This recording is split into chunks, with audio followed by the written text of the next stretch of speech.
Hello, everyone. Thanks for being here this evening. I appreciate it.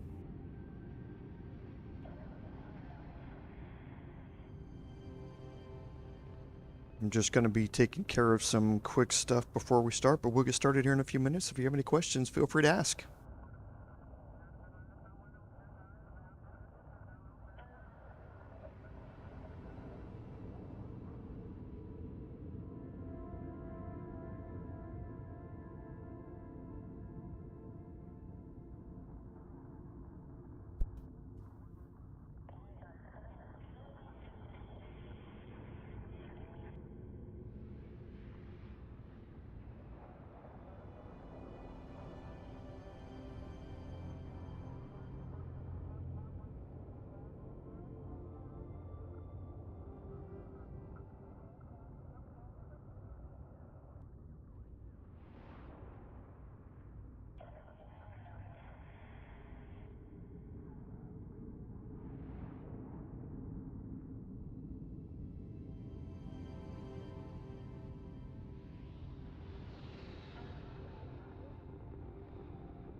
Welcome to the stream.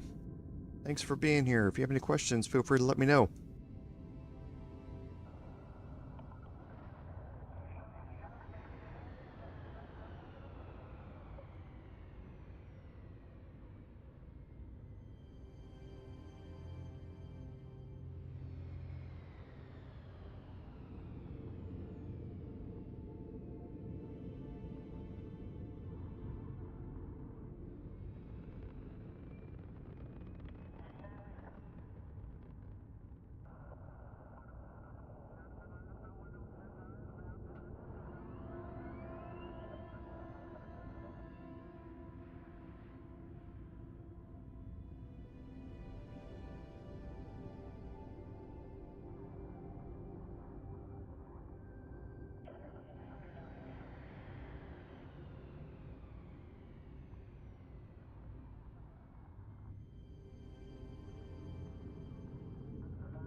Welcome, everyone.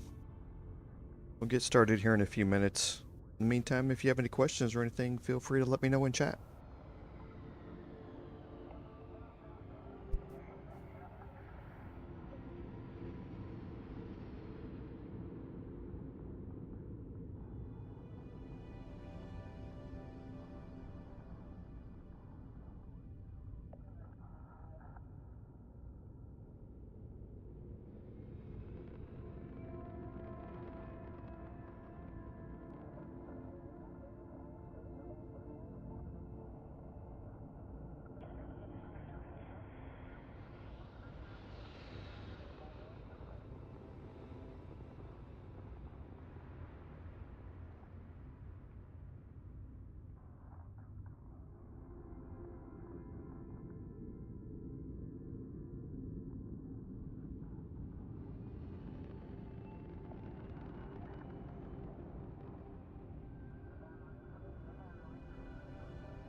Welcome everyone, thanks for being here. Let's go ahead and get ready to get started.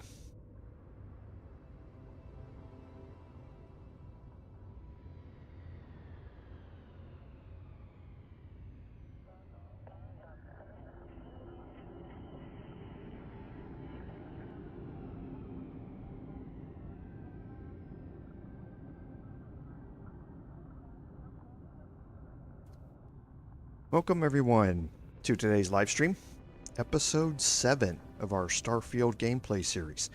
I'm Commander Jorval, and I want to thank you for coming along on our journey today. So, starting out with some admin notes, I want to thank everybody who commented on the last Starfield video. I'm all back from being out of town. That video did go live as expected, so I'm glad everything kind of went fairly seamlessly with that, but thank you all for watching the video in the absence of a live stream last week. I certainly do appreciate it. As I said though, I am back in town now, and hopefully we can continue on our normal streaming schedule. And if you need to know what that is, you can check the About tab on the channel, and it should have a list of all the current live stream times and days of the week. So again, thank you very much. Hey Star, hey Pete, thanks for being here. So on another admin note, Bethesda did release their update this week. The update was a little controversial in that a couple of the main things that were in it was obviously FOV sliders. They added FOV sliders to both first and third person views in the game, and those can be found under accessibility here now inside your game. So if you're a person who wants to increase, it defaults your first person POV to 85, I think, or 80, something like that. But you now have the ability to increase those numbers. Like I say, it was a bit controversial because for all other AAA type games, those things are included at launch. They're just a standard part of games like this, and it was a bit shocking it wasn't in here, and it took Bethesda a little bit to get caught up on it. So the second thing is that they did some core rendering changes to improve AMD CPU or GPU performance, or no, Intel. Well, before I say that, let me make sure here. I don't want to get it wrong, because it was either Intel Arc GPUs, I think. Yes, that's what it was. Improved stability for Intel Arc GPUs. I apologize, I had mixed that up. Intel Arc GPUs have been out for quite a while now, and most studios have adapted to the architecture, and everyone knows the performance issues that were happening with Intel CPUs and Intel GPUs at the start, as well as AMD CPUs and AMD GPUs. And it was another one of those things that for them to post a review or an update about something that probably should have been dealt with at launches left a bit of a sour taste in a lot of people's mouth on the forums. There was a change to the Echoes of the Past quest, or Echoes of the Past quest, which is part of the Crimson Fleet storyline, which we will be getting into a little bit later here. And so if you haven't updated your game, make sure that it is updated so you don't have any issues with that quest. So I think that's it for the... Oh, one last thing on the admin notes.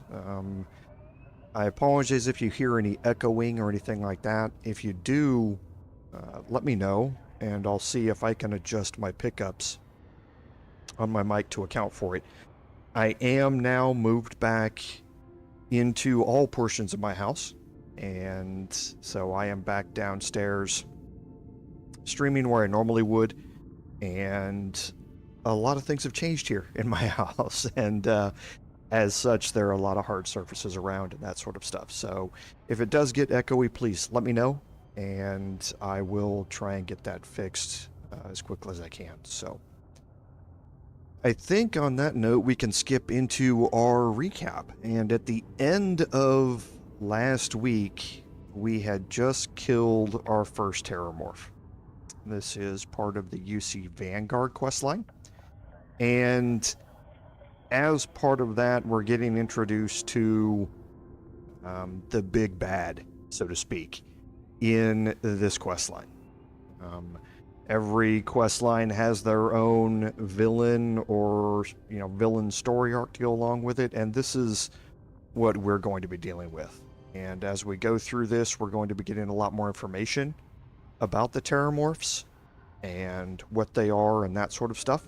And it's actually a really, really interesting storyline to pick up with. So without any further ado, we'll go ahead and jump right in here where we left off. So the only thing that I did off stream was loot the entire facility. Didn't want to have you, stick around while I was doing all of that. But there are a lot of chests and, well, not chests. Chests, but there are a lot of safes and things like that around to be able to lockpick your way into. So there's a lot here inside the facility to take a look at. So make sure after you're done that you go back through and you loot everything. Here is the Terrormorph that we finished off. Well, to be more precise, was finished off by the turrets that we had activated as part of the questline. Now, a little hint for you is the turrets here, you can shoot them and then come up to the turret bodies and you can loot ammo and crafting materials from them. So feel free to do that if you'd like. You can go through and cancel and shoot out all of the turrets that are here and collect more crafting materials from them. But for now, we are going to head over and talk to Hadrian.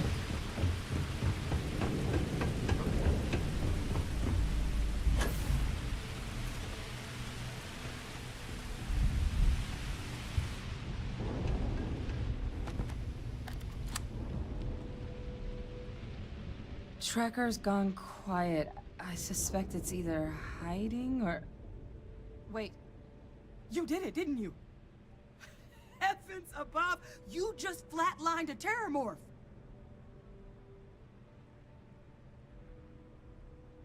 I'm not too proud. Thank you for saving my ass.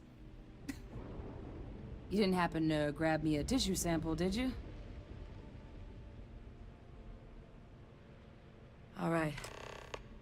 I spotted a microscope downstairs. Let's see if we can't get to the bottom of this.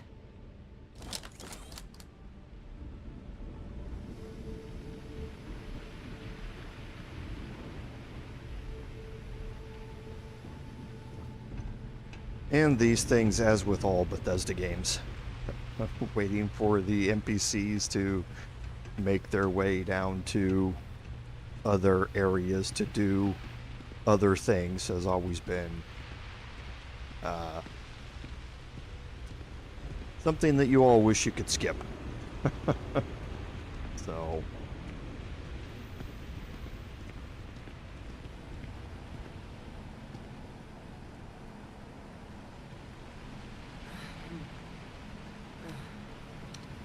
Older model. Okay, let's see what you can do. Running basic diagnostics. Nothing. Maybe a flax can? No. Spectrograph. Damn. This equipment, it's not set up to do a proper analysis of our sample. But this Terrormorph being here, of all places, it doesn't make sense. Humanity's spread plenty of creatures in our travels across the stars. Pets, livestock, pests. But Terrormorphs, they're different. To our knowledge, no one's ever spread them intentionally. Yet somehow, they follow us.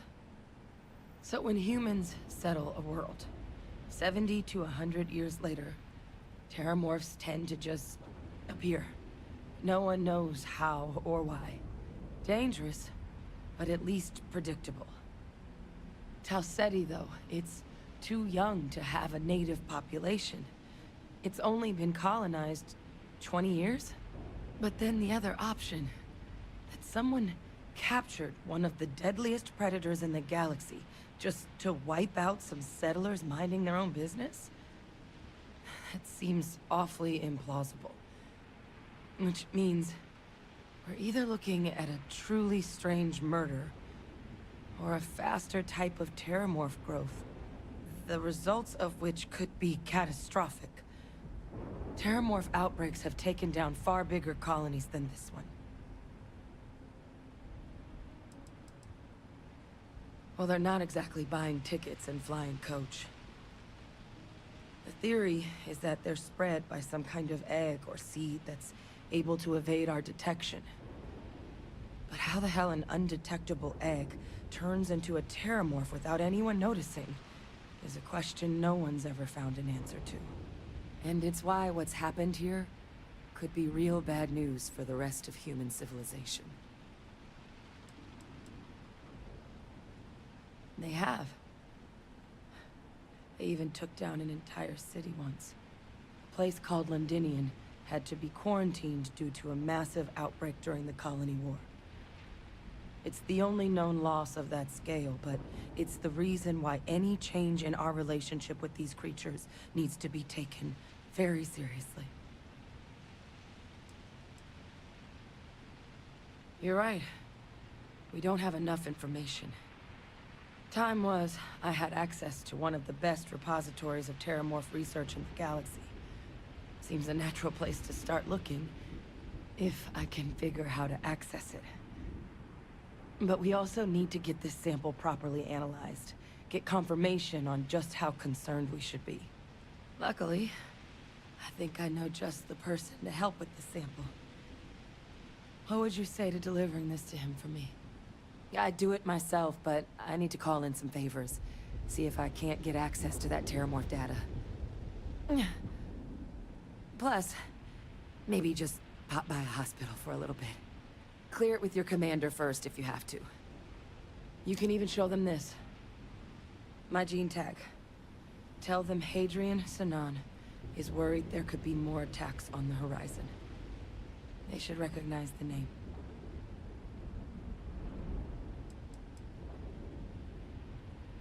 I was. Long time ago. Family tradition. But I know some of the folks from my old unit moved into the Vanguard. A couple even owe me favors. If I'm lucky, your commander is one of them. Oh, you don't understand what a weight off my shoulders that is. I need Dr. Percival Walker to put together a sample analysis for this thing. Full workup. He'll know what that means. I'm not sure exactly where to find him, but last I heard he was contracting with the Trade Authority on Mars. There's a place called the Sixth Circle in Sidonia. A bar run by some old friends. I'll meet you and Percival there. And here. It's not exactly a bounty, but you certainly deserve them. Should cover the cost to fuel to Mars, at least. Now please, go check in with your commander. We need to know what we're dealing with. Okay, so now we need to head back and report to Commander Tuala. Now, because of the looting, we are over encumbered. So we'll have to make our way back. And one thing to be aware of to help you make your way to different places while you're over encumbered is, and we've talked about this a little bit before about your boost pack. Whenever you're in the air, your oxygen stops dropping. However, there's two uses of the boost pack, and no one's entirely sure why this is. But by default, your boost pack is bound to the spacebar. And you can see it keeps your forward momentum, you just boost upward. However, if you go into your settings and you give an alternate key to your jump ability, in this case I've just used left alt, which is right next to it. Now when you're walking and you hit it, you see how you move forward and gain a lot of speed. So you jump and then your boost back, you can see it moves you forward quite a bit faster. So keep that in mind as a much easier way to maneuver yourself around when you're overloaded, by being able to, instead of just using your boost pack to move you, short distances as you're running or walking, you can now use it to actually propel you forward quite a bit more as well. So just something to keep in mind. I know it's been reported on by a lot of different content creators, but just stressing it to you here as well. Don't know if that's going to be fixed by Bethesda at some time. It feels a little strange that just rebinding the key would have that effect. That seems a little odd, but it is what it is. So we're going to go in and drop off some items here. So we picked up a modified older pistol. Again, pistols aren't really something that we use very often, as well as the Rattler here. So we picked up an epic pistol to go along with it. Again, plus 10% damage against humans and a 25% increase in attack speed are all really nice for the Rattler. So if you'd like to equip your Rattler, or that Rattler or something like it, then go ahead and do it. I'm not too worried about these things and all of the spacesuits and packs that I picked up. So I did pick up a legendary space helmet here. Now it's better in energy than my Mantis spacesuit is. However, not by very much. It's got Technician on it, which is nice.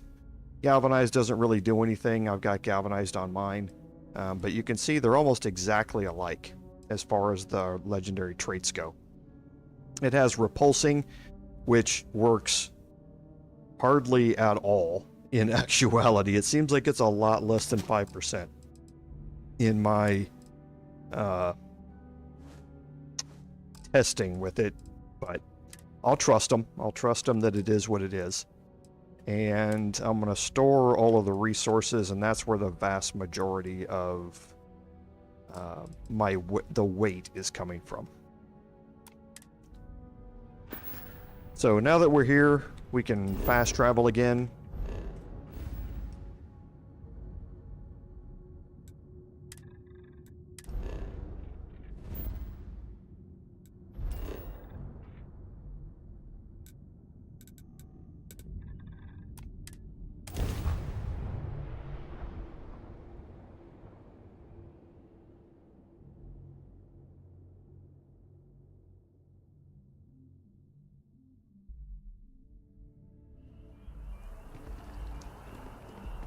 Okay, and we can go report to Commander Tuala up here, and again, you can see how far even the regular boost pack that I have bumps you forward. Look who's back. All set with that probationary mission? We can do your debrief and formally welcome you into the Vanguard whenever you're ready. A terror? What? How did you walk away with the Terrormorph tissue sample running comms repairs? What happened to the settlers?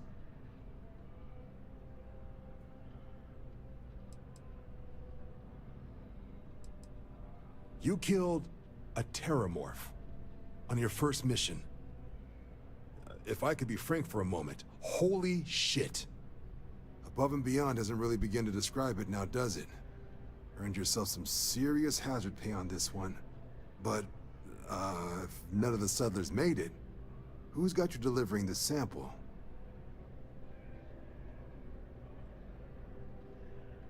A researcher. Let me see that. Sanan. I know that name. Let me check the database. Huh. A lot of this data's been classified. Here we go. Service record. Wow. That's a lot of commendations. Seems like she served with distinction as co-head of a UC Xenoweapons division. Faced tribunal at the end of the Colony War. And was dismissed from duty. Guess that's why I'd heard the name before. If she's former Xeno warfare, though, well, we can at least be sure she knows her aliens.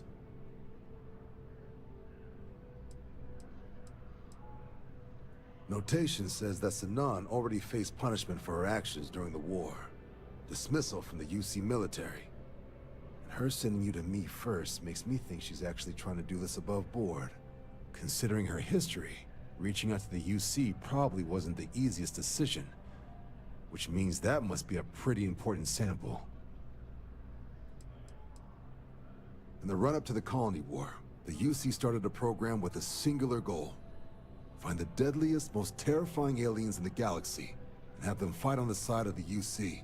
Never saw any of the deployments myself, but the program was clearly enough of a success that when the war came to an end 20 years ago, both sides agreed to have the practice banned. At which point, I presume, this tribunal decided to cut Sanan loose. Certainly seems that way. Did your survivor, Hadrian, did she mention why she thinks this sample's so special? I see. This has been one of the more surprising debriefs I've ever been a part of. I did actually have another mission lined up for you, supporting UC system defense against the Crimson Fleet. But now I guess you have two options on how to proceed. Head to the UC Vigilance and help out SysDef, or deliver that sample. I'll make sure you've got the proper clearances for either path. Consider these your first official orders. And here, so everyone knows you're working with the Vanguard. Welcome to the Navy, Captain. Vanguard's also got some custom ship modifications. You'll be cleared for access to them next time you're down at the spaceport. Talk to ship services. Now, if there wasn't anything else, I suggest you move out. Okay, so you get a big chunk of credits out of that. You also get some UC Vanguard suits and packs and helmets and that sort of stuff. So some stuff for you to keep. It's, you know, got some cool looking stuff here. Fairly ordinary type stuff at this level.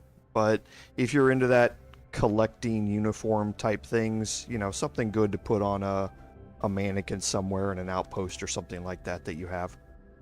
More importantly than that, though, you now have access to UC Vanguard ship upgrades. So there are some specialty upgrades that the UC Vanguard offers for your ship, as far as ship components and parts, that you have to have at least up to this portion of the quest unlocked to be able to access. So that's one of the big benefits of doing this quest. However, the other thing that you saw there also leads you into deep cover. I talked a little bit ago about the Crimson Fleet storyline that was patched a little bit ago in this update by Bethesda. There are two main ways that you can enter into it. The first is getting thrown into prison. So if you get caught doing something, smuggling contraband, or get a bounty and you get caught and you get put in jail, you will get broken out of jail by the commander of the UC Vigilance and offered to go undercover here. And it starts the deep cover storyline. However, as part of the UC Vanguard storyline, when you get to this point, it automatically gives you the option to go that way now. Now, these two quest lines are certainly not mutually exclusive. You can do either or both. You can do them at the same time. You can do them at different times. It doesn't really matter. So if you don't feel free like you have to go that way because of the conversation that you just had with Commander Tuala, you can do either one of these. And we're going to keep Deep Cover in our back pocket. It's actually a great storyline that has one of the stupider collection run around and collect a bunch of things quest that Bethesda is famous for. You know, kind of like the Thieves Guild run around and find a bunch of unusual gems type of quest lines. But it's very interesting. We're just not going to get into it yet. We're going to complete the UC Vanguard quest line. The other benefit to this is that if you are short on credits, the UC Vanguard quest line is certainly a way for you to go. There's a lot of credits here that you're going to be able to get going through all of the missions. I think it's somewhere in the range of 250,000 credits plus, and that's just from one mission, I think. So I think the total is somewhere around 300,000 credits or something like that. So if you are looking to start out, then going through the UC questline Vanguard questline is a great way to go about it. So we need to ask about Percival at the Trade Authority, which is the next thing that's being asked of us here. And the Trade Authority is not the Trade Authority here, it's the Trade Authority on Mars. So we're going to go land at Mars here.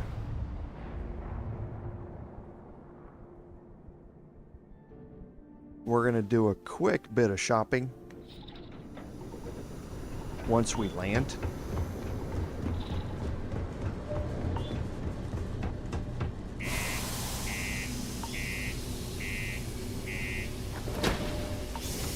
And then we'll get back to the quest. But I do want to check for weapon upgrades and that sort of stuff.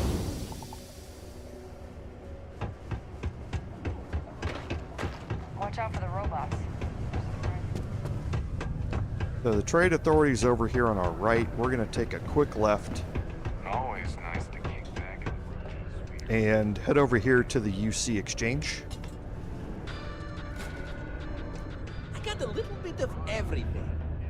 Hello, welcome to the Sidonia UC Exchange. The best goods, all courtesy of the United Colonies, straight to all of the wonderful UC soldiers, workers, and other citizens.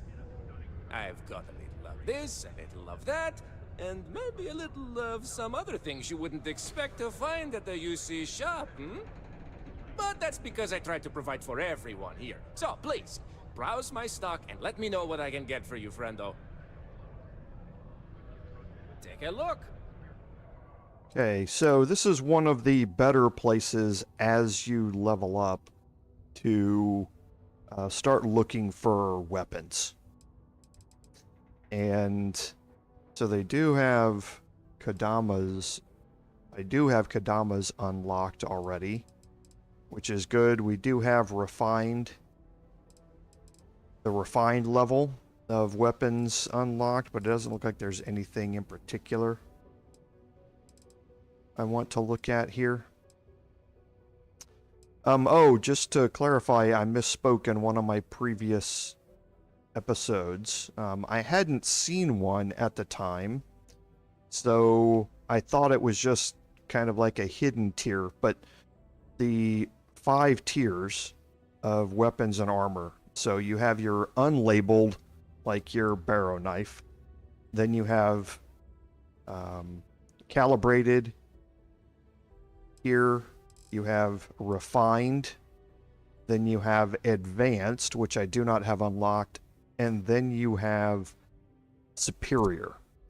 Now, I hadn't seen a superior myself until just last week. And I actually saw it. So they are quite rare once you get above a certain level and you've unlocked them. Finding them at vendors or on bodies is quite rare.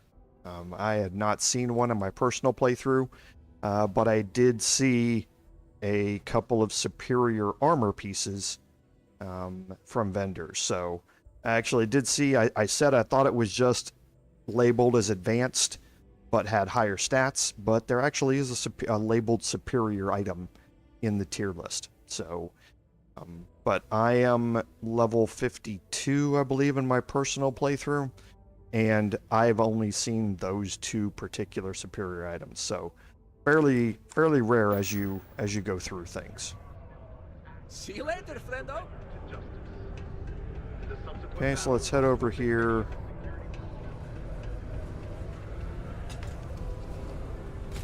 And go to the Trade Authority, and the icon looks like it's on him, but it's not. You have to go around here to the back. Now here's some stuff that once you start getting into these conversations, probably want to start saving. Invoices can be collected from the... Oh, not here for a delivery, are you? Before you go into these conversations. Do you now? Well, I do wish I could help you, Captain, but Dr. Walker has been missing for some time. A shame, too. We had such high hopes for Percival. I brought him on myself to do medical and biological consulting around the city. Not the sort of work the Trade Authority traditionally does. But we thought it had the potential to become a whole new type of revenue stream for our branch. I invested no small amount of personal capital into the endeavor. But then he decided to run off after a discipline issue. I presume the miners have him hidden somewhere. Plenty of cracks on this old rock. But at this point, it's probably for the best. They were all devils. Red devils. A UC Marine unit based here on Mars, though they were disbanded shortly after the Colony War. I presume a number of them served alongside Dr. Walker. Bonds forged in battle and all that. Dr. Walker decided to start brewing and selling his own pharmaceuticals to our customers, below cost. Something his contract expressly forbade. As such, we requested our cut of the profits and began garnishing his salary. Perhaps a little too severely, but well within legal limits. It was around then that he ran off, abandoning his duty and his unpaid accounts. That won't be necessary. The Trade Authority isn't interested in employing someone so unreliable. But we would like the money he owes us. If you can convince him to pay his debts, we'd be most grateful. Why? Feeling charitable? I don't recall the exact figure off the top of my head, but with the interest it's accrued, I believe it's something substantial. So if you were able to find him and convince him to clear his accounts, you would have our honest gratitude.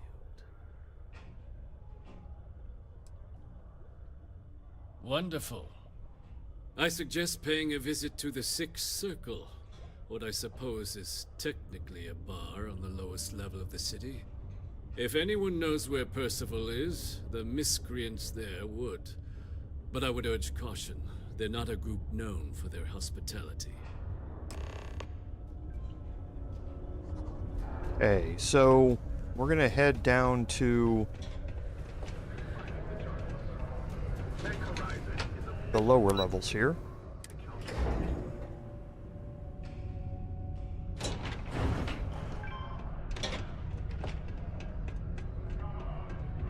Broken Spear's upstairs. Go drown yourself there.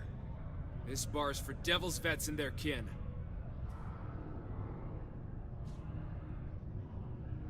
Doc Walker? You're barking up the wrong... Annie. You. Why don't you come here and tell me what some Vanguard captain wants with Walker? Stray topsider wanders into my bar asking after a man like Percival Walker. Raises questions. What do you want with him?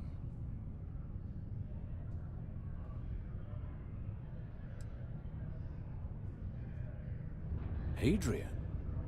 A woman named Hadrian sent you, a member of the Vanguard, to find Percival? Now, if that tag's a forgery, it's a damn good one. All right, Captain. If you are who you say, Supra et Ultra. Vanguard motto. What's it mean? Should have gotten that during your oath.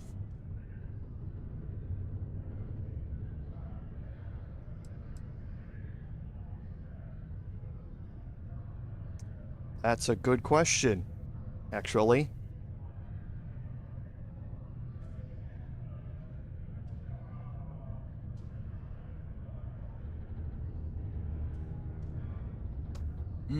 I see. And tell me, what grade was it you got on your entrance exam? A? C? D+?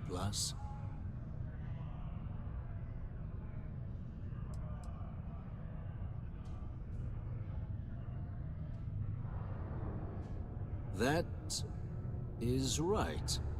All right, Captain. Maybe you are who you say you are. But look, even if I decided I was going to help you get in contact with Dr. Walker, Percival made himself scarce for a reason. His debt to the Trade Authority. But if someone resolved that debt, well, Percival wouldn't have to hide anymore. Can bet that person would make a friend out of Percival, and the rest of us devils. And I'm always inclined to help a friend.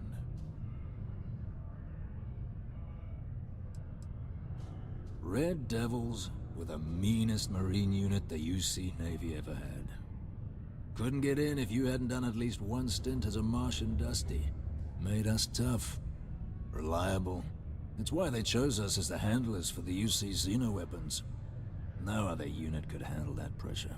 Percival, though, he wasn't a grunt like all of us. Science officer. Made sure the monsters behaved themselves around the Devils. And didn't with everyone else. But it was those monsters that did us in. When the colony war ended and the armistice came down, everything associated with Xeno-weapons got shelved. Red Devils included. Now they're just a memory. Me? Nah. Infantry officer. But my grunts deployed alongside the things. Never seen anything like it. Before or since. Monsters from the darkest corners of the Black, rampaging across the battlefield. And understand why they banned them. Brutal. Armistice hurt us more than most, but... wow. Wasn't all bad that came out of that agreement. Well...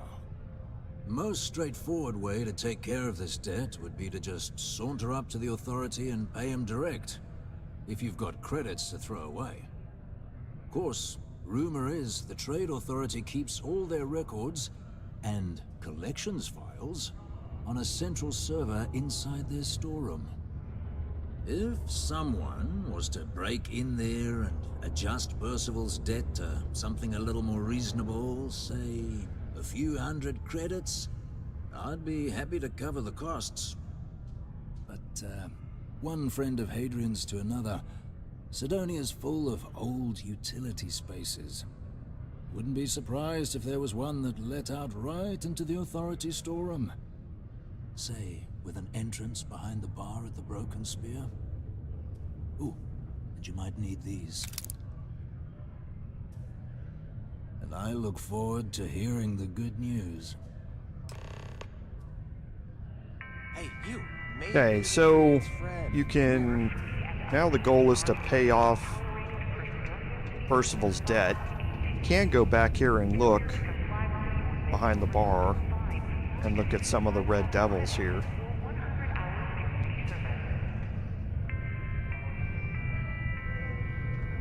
So there are a couple different ways to do this. Now, breaking into the storeroom is going to get you disfavor with your Constellation companions. So be careful about approaching that way if you want. I don't have any of the companions with me, so it's not an issue for me right here. Talking with Lou. So you're going to help Dr. Walker? Oh, no. I mean, I've got my suspicions, but look, you're planning to help Percival, right? Oh, good, good. Percival's a good guy. Listen, I know how you can do it without having to resort to any B&E. Aqueous hematite. Mars is full of it. People think it's just garbage, but Percival and I, we've been working on some projects in the deep mines.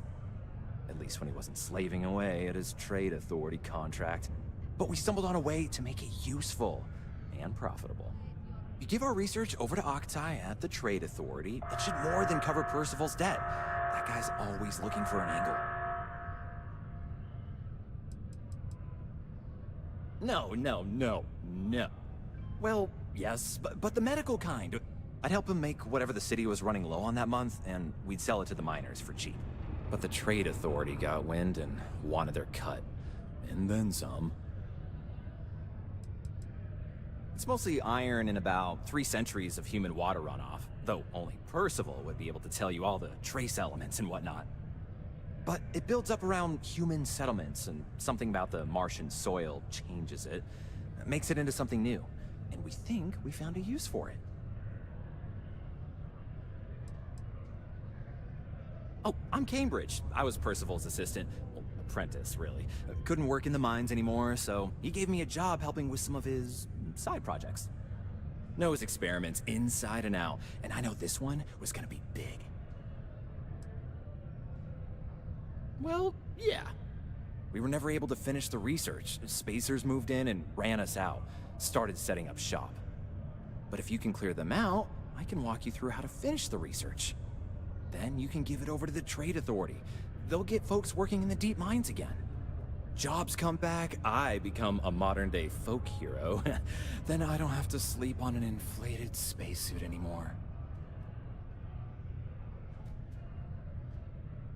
Great. So access to the deep mines can be found outside the city. It's not far. Shouldn't even need to hop back in your ship. We'd set up right near the main drill. Taking out the spacer leader should get the message across to the rest of them to buzz off. Once you've managed that, phone up here on the comms panel, and I can walk you through finishing the research. Okay, so as I said earlier, you're going to incur some disfavor with your Constellation companions by breaking and entering, but this offers you a way to do it without incurring any disfavor. So that's the way that we're going to go. So we're going to head back up top. 4, 3, 2,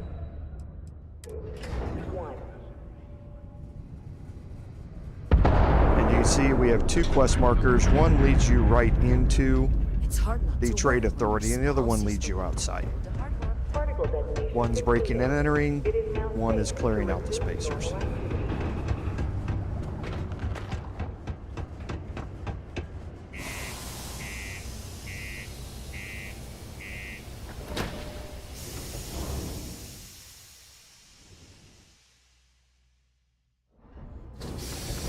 Before we do this, we are going to check our skill points and see if we have any to spend here.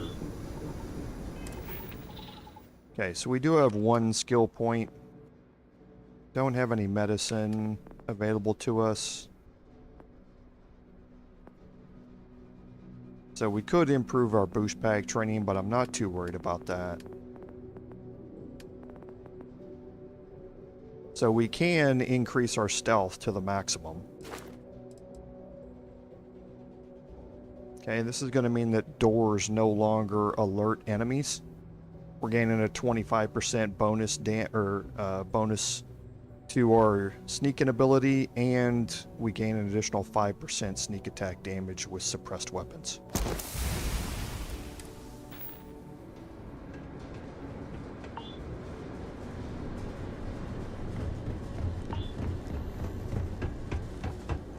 Okay, so we said to access the deep mines that we don't even have to get back in our ship, and you don't. It's just a bit of a trek outside here. But again, with your boost pack, shouldn't take much oxygen to get out here at all, so all the time that you spend in the air is going to replenish it.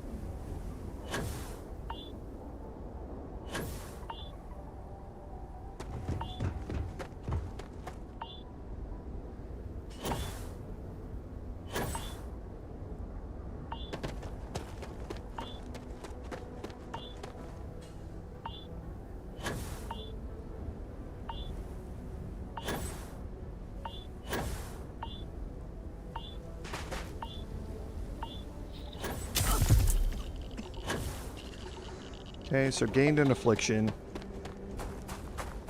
as to be expected out here on Mars.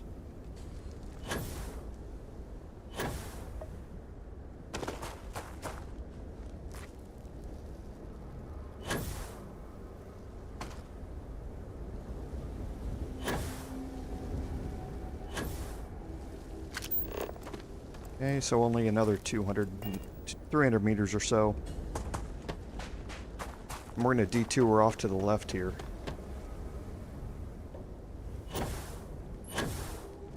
Just to make it a little easier to climb this mountain.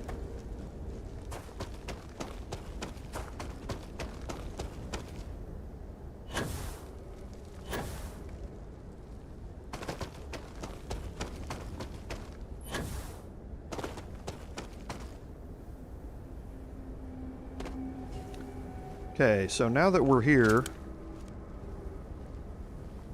go into sneak mode and take a look around here and kind of scout out a little bit what we're looking at. Okay, so you see we do have some patrolling spacers out here.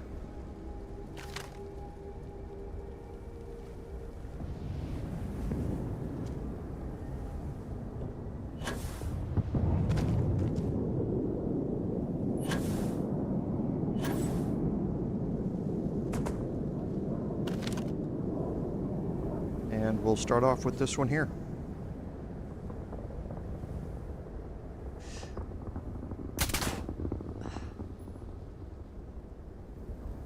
Okay, easy enough.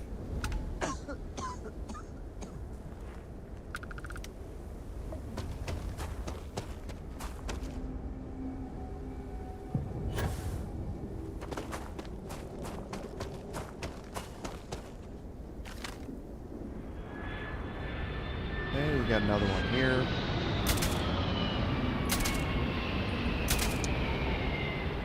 Okay.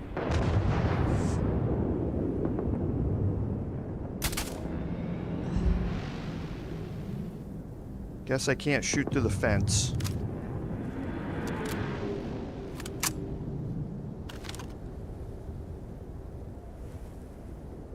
Maybe somebody coming out the door here. Yep. Give me a little head glitch.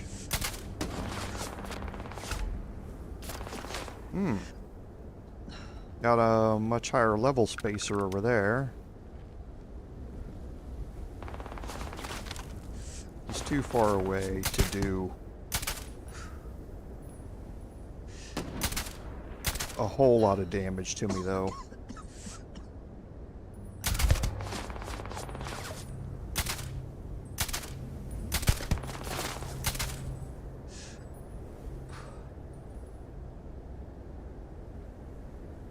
Got decreased lung capacity because of my affliction here. That means I can't hold my breath as long.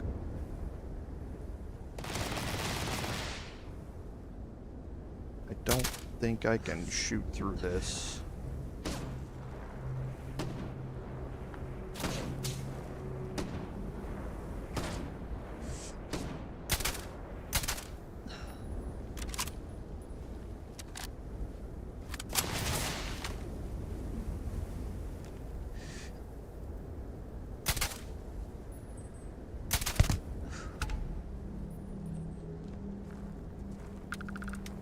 Okay, just a couple left, and one of them is down to his last health bar, so, or armor bar.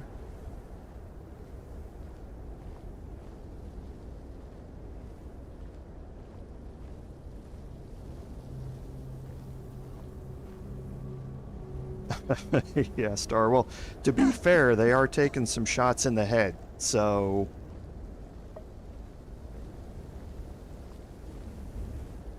Okay, so this one's...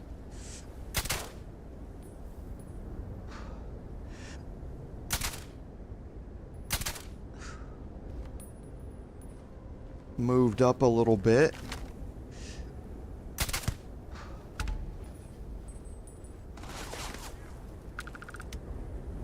Where did that come from? Did another one move out?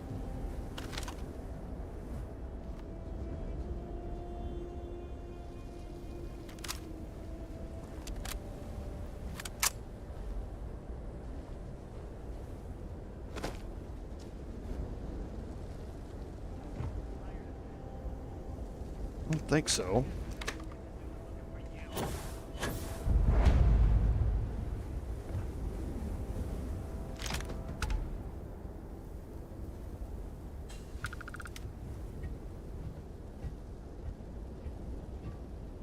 What was that?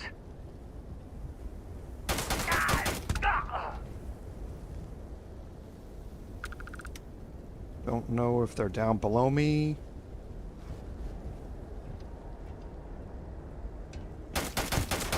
There you are.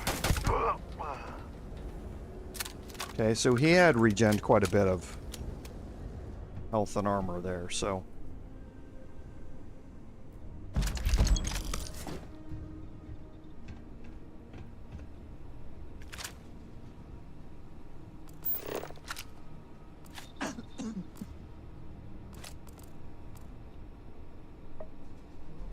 Okay, so... Oh, there was one down here. Okay, we picked up a couple of rare items.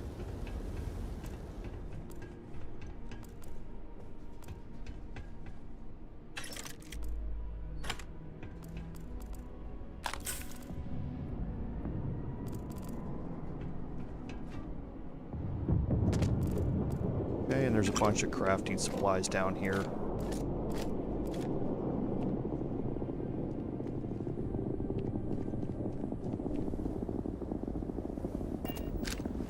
Don't think there's anybody else outside here, but we'll just check around real quick and then we'll head down in.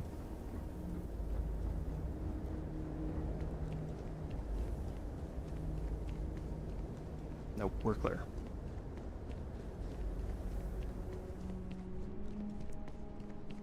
Okay, before we go down, let's check our inventory. I know we picked up a couple of... So we do have a modified Grendel. It's not... So this one's semi-automatic, so our drum beat 31 compared to 49.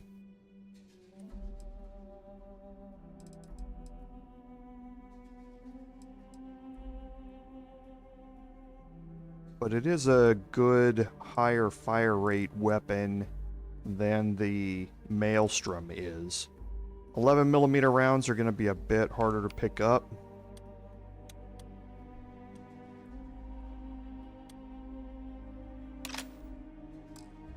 But we have more of them right now than we do Maelstrom rounds anyway. So...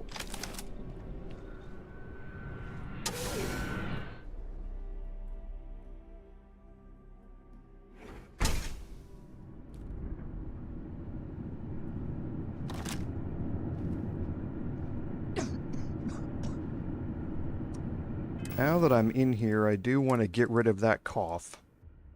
So you can see the health icon down here. And you just match that up, so you need a boosted injector. And I've got one.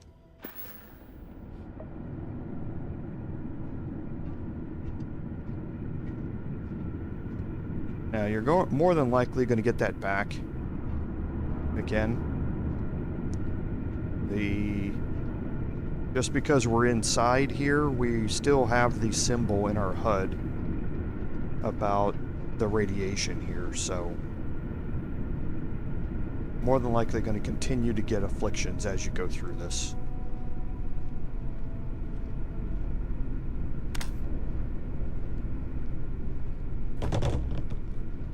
Okay, don't forget you do always have a helmet sitting back here behind the stairs.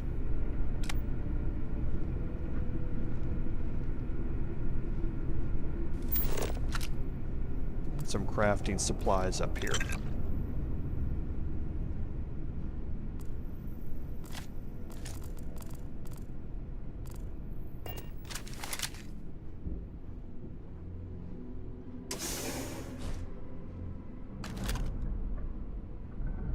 Okay, now you're going to enter into a big room here.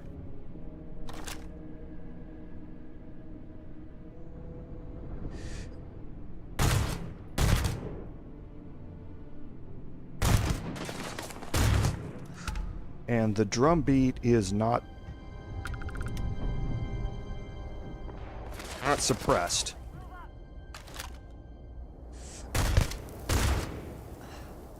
But it does hit pretty good.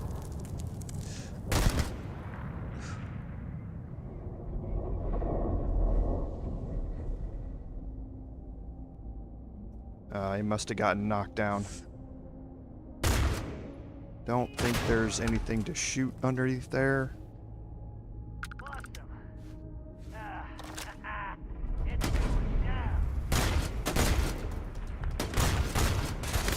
Wow, just shot everywhere around that guy. Come here. Pop your head up.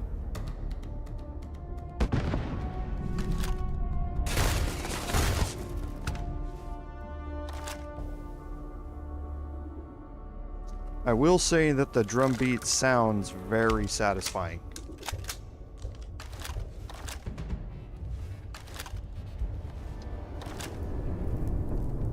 Okay, so it looks like most of the rest of them have moved farther down the tunnel down there, which is good. We're going to continue down and take the high ground. One of them might be coming back.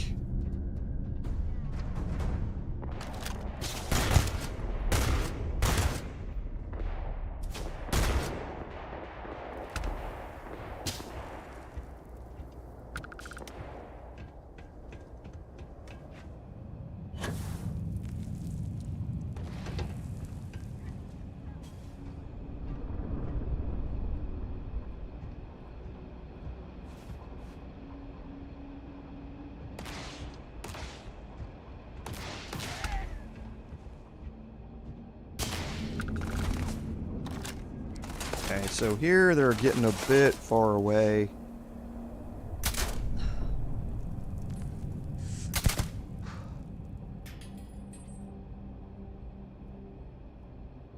Might just barely be able to see his backpack. No.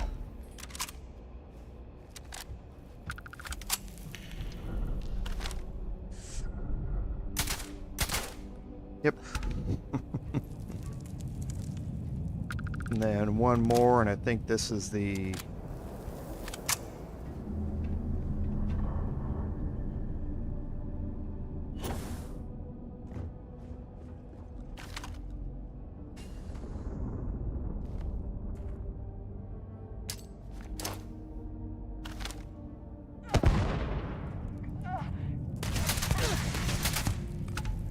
Okay, so that's another way to flush him out.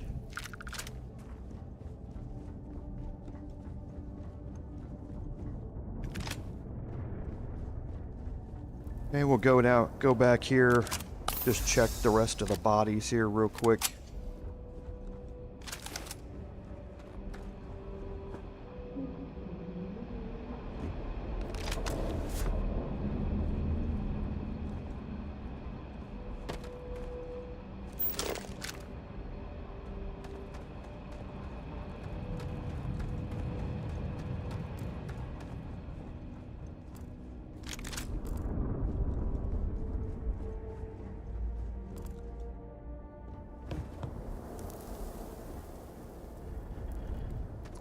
And now here we do have a cuttable wall.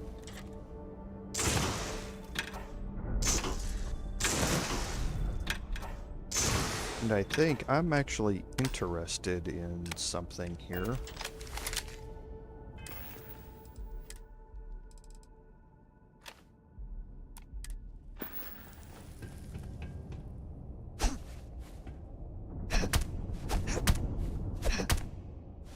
All right.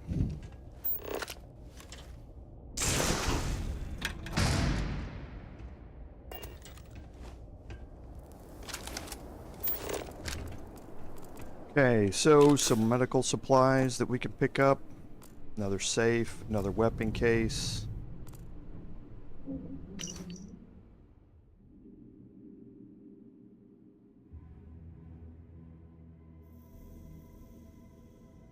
Okay, so it looks like somebody came down here looking for a way to find some scrap and that sort of stuff. Cred stick here.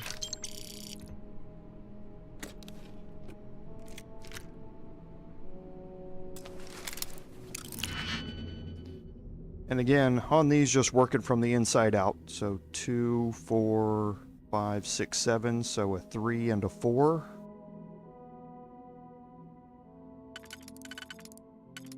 So if I start with a 3. Nope. Okay, so that one works. And then we would need 3 all on the same side. So no, that doesn't work.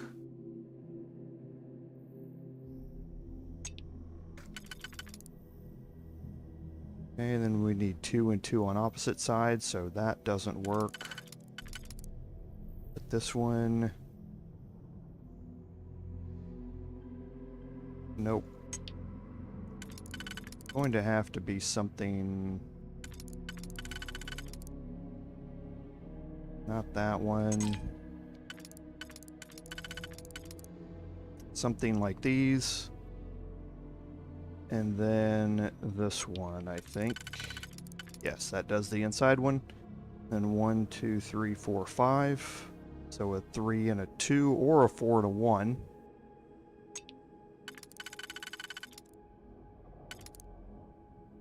No.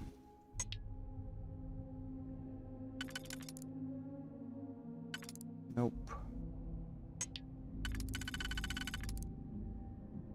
Here, and then do we have 2 close together? No. So it could be, however, the 2 singles.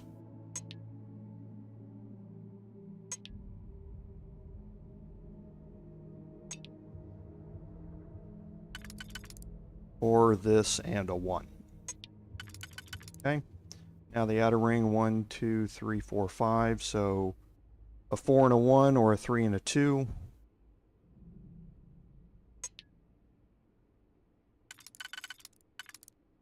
So that's it. Okay, so here and here. Not that. That and that. And then that and that. Okay.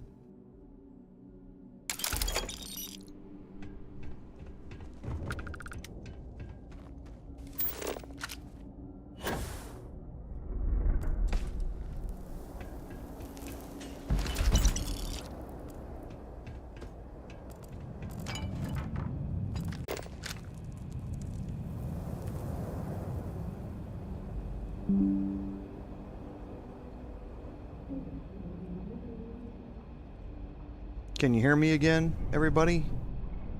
I got a message that my streaming software disconnected and reconnected. So I hope everything's back to normal. I have no idea what caused that.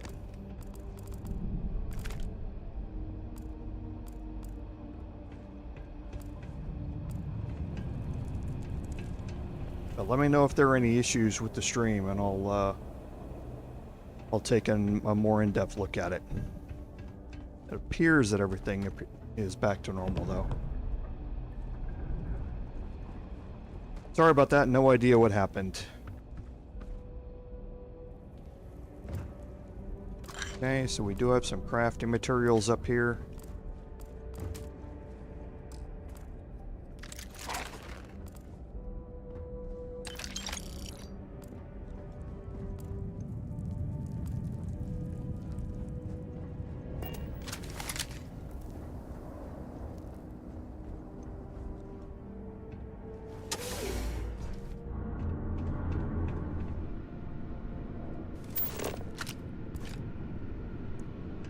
More crafting supplies, and then you can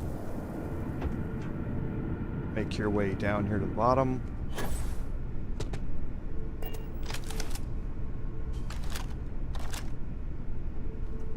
Okay, how about we get ourselves into cover a little bit at least here.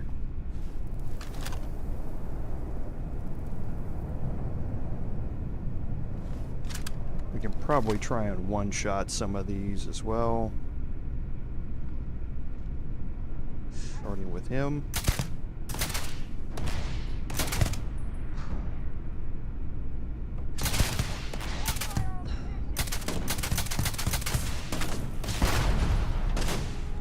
Okay.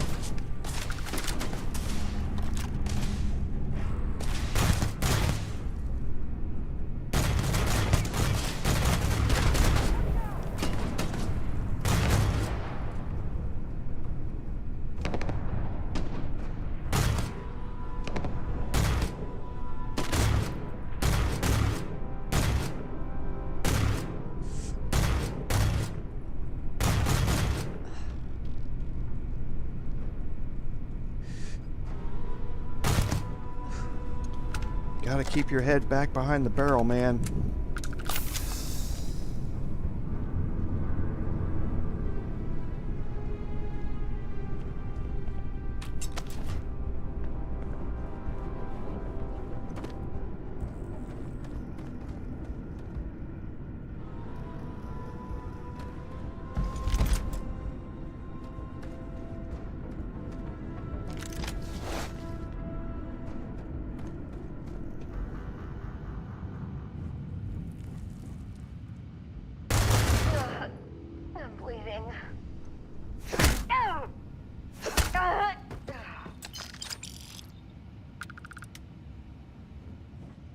Okay, so looking around in this area, you're going to find a lot of gear laying around down here.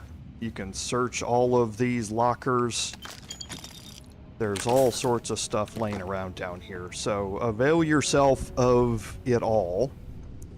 I'm not going to go through every single piece here. However, you also want to stay on your toes while you're going through this. There are safes under almost everybody's bunk that you can pick your way into or search. So there's a lot of stuff to look at in here.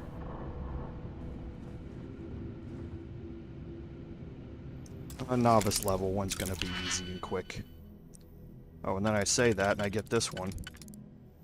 So 3 and 3, so it's going to have to be a combination of these two. So it's that one.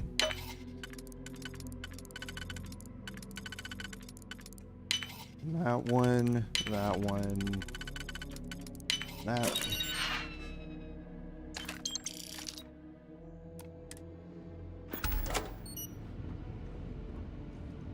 Yeah, you definitely go through here and take everything, including, unfortunately, their lives. But yeah, there's... Now, this guy, I think... Oh no, we finished him off here.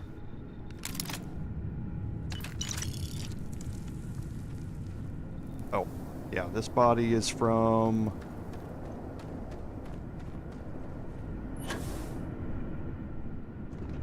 the ones up top here.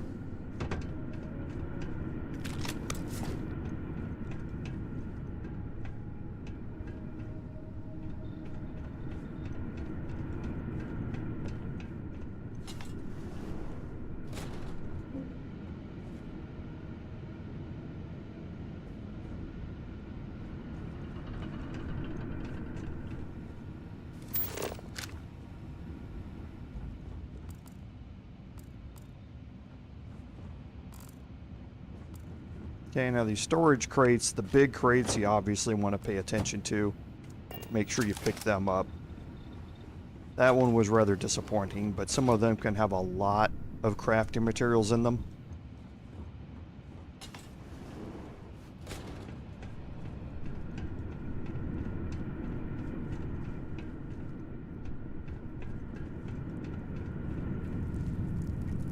Okay, now we're getting close to a new area, so we want to start being a little more careful again.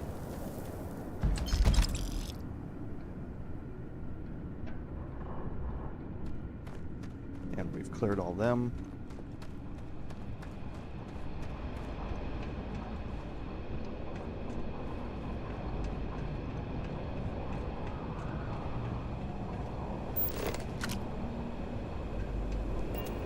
Okay, let's take a quick check.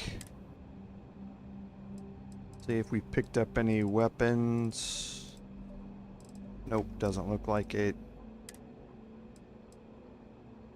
And none of these things at this level are going to be comparable to what we have from the Mantis set for now.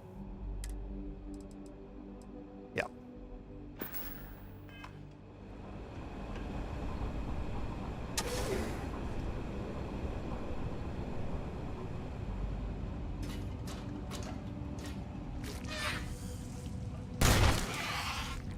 Okay, so there's a heat leech there. No spoilers, but that's a little bit of a hint.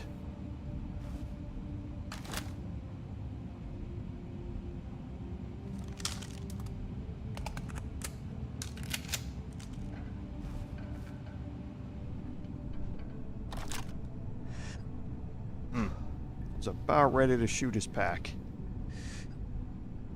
Well, I'll just shoot him in the head instead.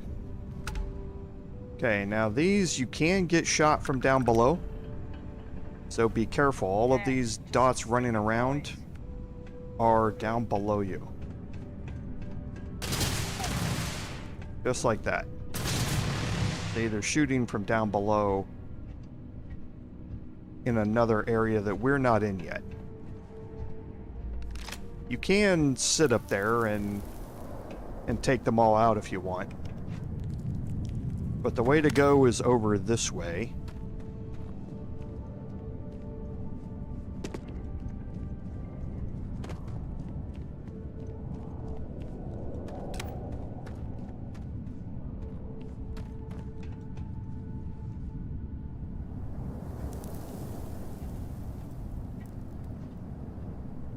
And you do have a little bit of cover over here that you can make use of.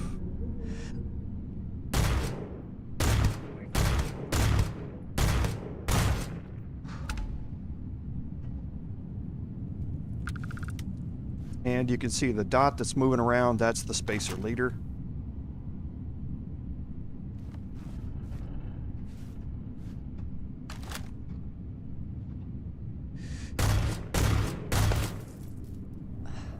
Run back.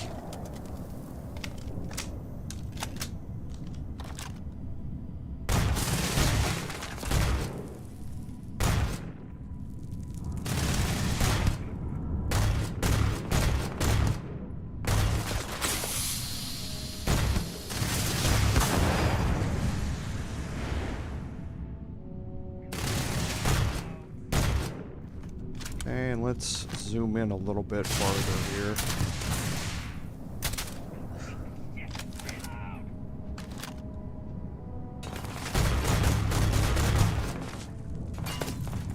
Somebody's still shooting at me from here. Yep.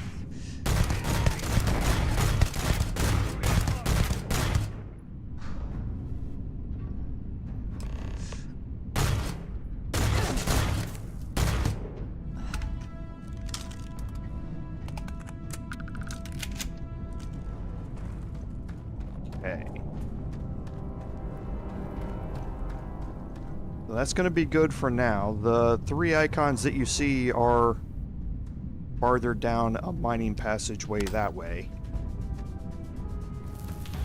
But here's the troublemaker.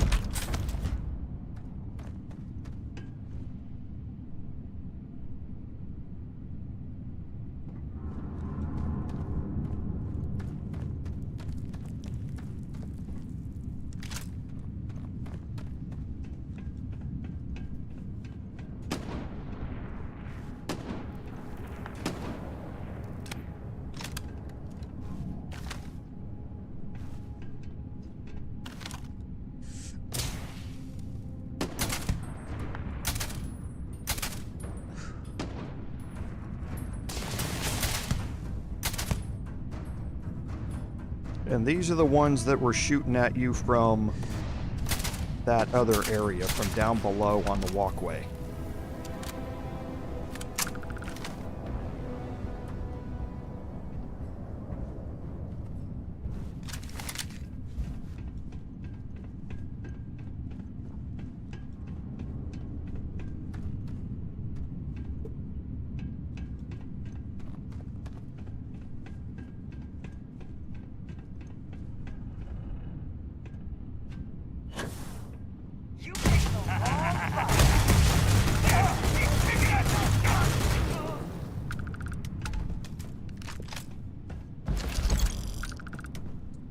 Okay, so now you're finished down here.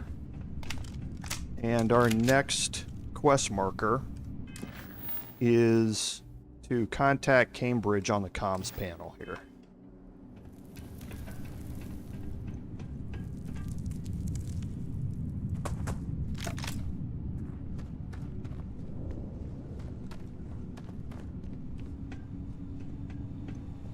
Okay, now again, exploring in this area, there's a lot of stuff to go look at around here. You're going to find all sorts of stuff laying around here, crates that you can search, and all that sort of stuff. So take your time, go through this area. This is kind of your end of the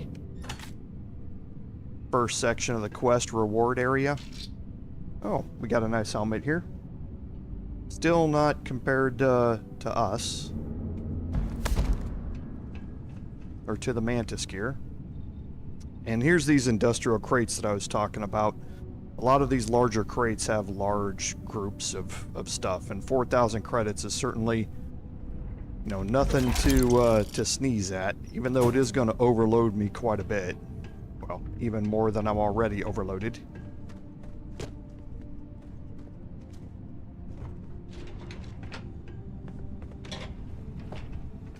Hello? Oh, took care of the spacers, huh? Good. Now to finish off the research, you're gonna need to collect a sample of hematite to run through the thresher. Grab a laser cutter and head back to the chamber where you came in. Once you've got a sample, thresher's the big machine in the next room. Passcode to start it is Ares 2330. Take care of all that, and we'll have Percival's name cleared in no time. Okay, so we need to collect a sample.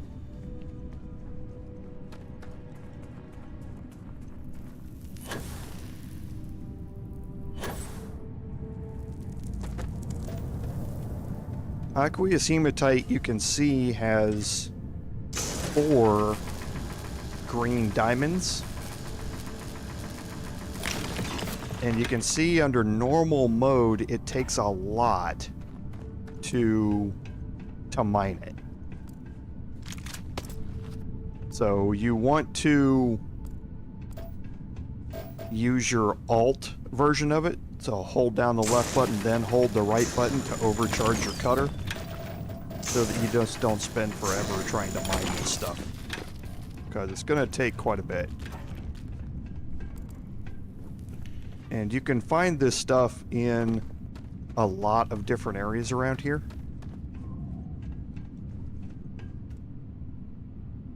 But what I was talking about is that just like everything else, there are tiers of your resources. Aqueous hematite is the unique layer, or unique level of resources. Okay, so as much of this stuff as you can find, go ahead and mine out all of it.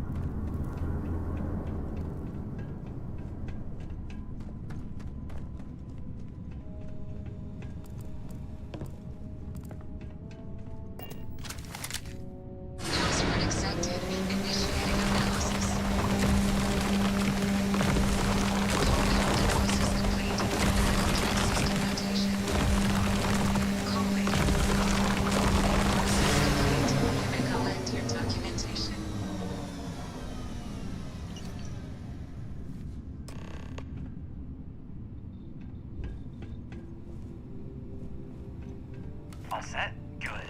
You can take the elevator in that room back to the surface. There should be a key stashed in the thresher room. if the spacers didn't make off with it. I'll be waiting at the circle.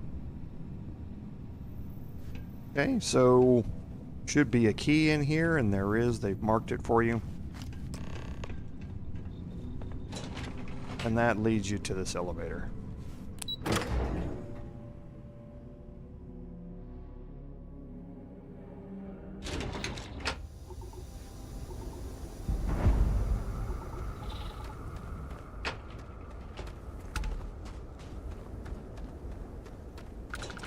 Okay, so now we need to return the data to Cambridge here.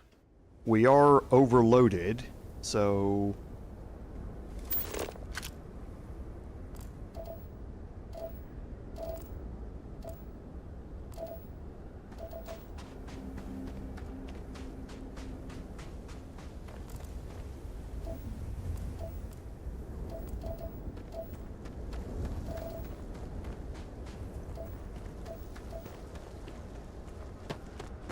Ah, okay.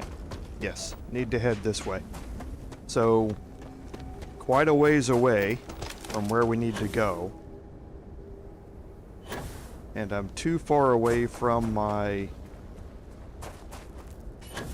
ship to offload some of this stuff.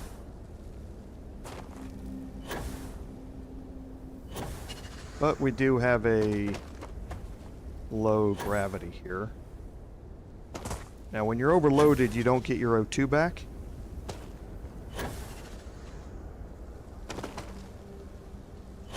When you're in the air, you just don't lose any more of it.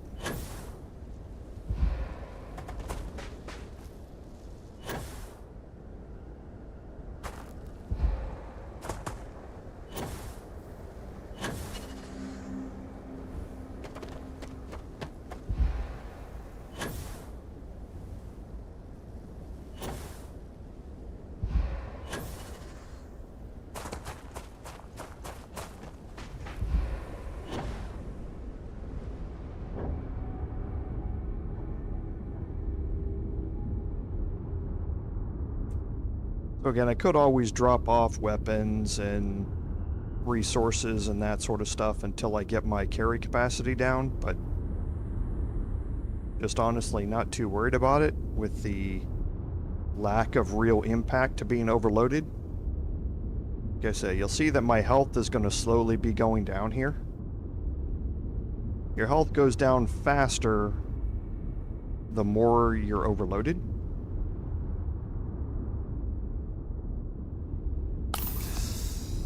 But I need to use med packs anyway to get my medical skill up.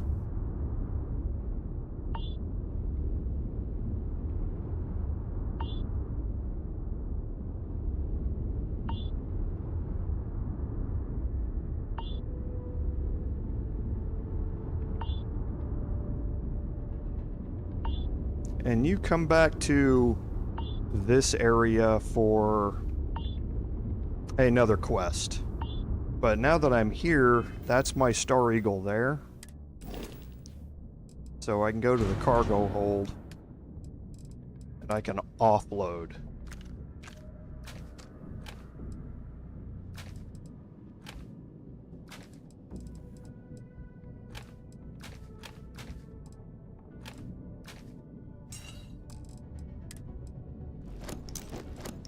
All this other stuff, and we'll take a look at it. I'll take a look at it off stream, and if I make a change, then we'll talk about it next time when we start.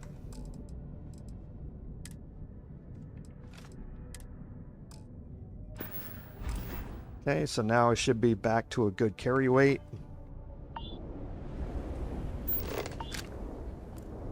So now I can fast travel.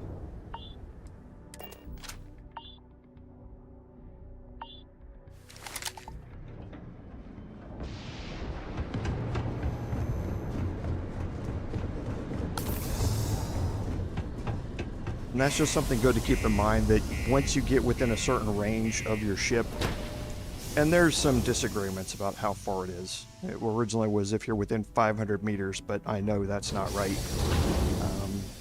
But with it, when you're within a certain range of your ship, you can open up the inventory for it and be able to trade your items into it, even when you're not sitting, right next to it or inside of it. Which, not entirely sure if that's intended or not, but it's in the game, so take advantage of it.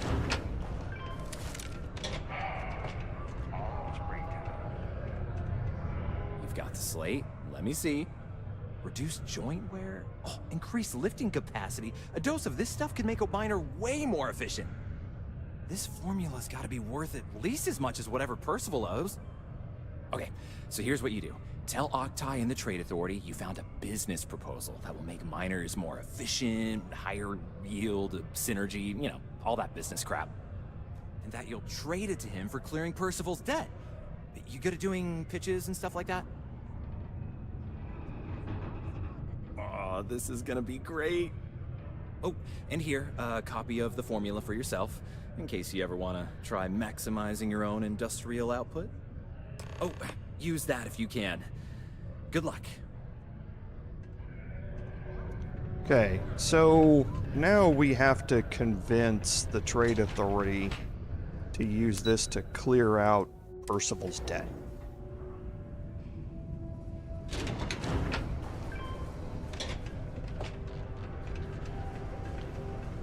And as part of what we picked up,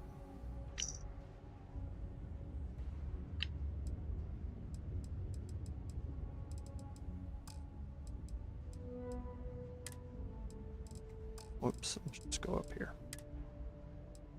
Oh, okay, nope, never mind.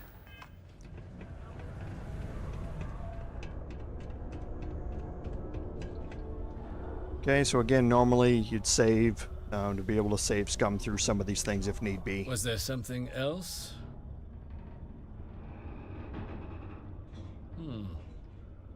I'm never one to turn away an opportunity, but I'd be curious what you think you've uncovered in the Martian market that others have missed.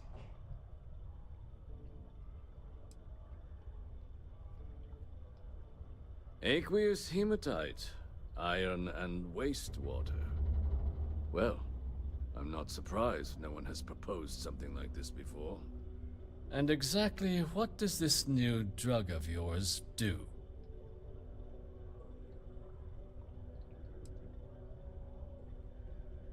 Sounds like it could be useful if the data backs up your claims. But where's this hematite coming from?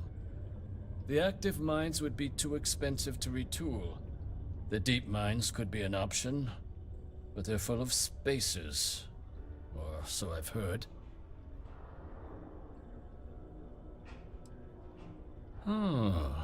Really?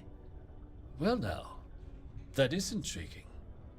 A completely untapped resource pool, and the sort of utility every mining firm in Sidonia would be clamoring to get their hands on.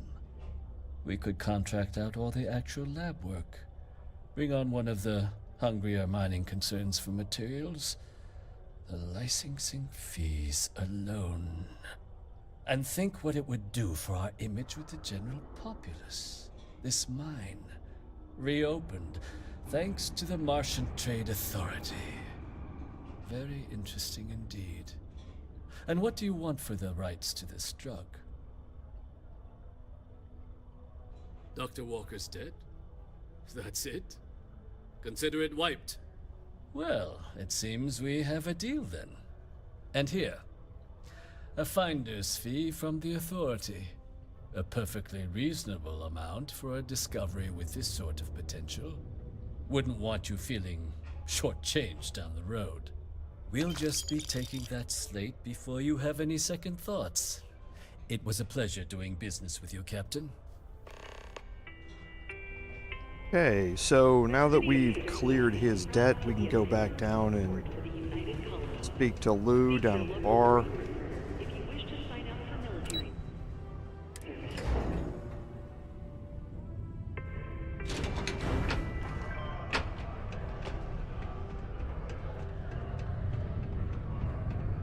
Yeah? Did you now? Fine work. My end of the bargain then, I suppose. He's holed up in the old Red Devil's HQ. Place was sealed up tight after the UC shuttered our unit, but we snuck him in the back entrance through the deep mines.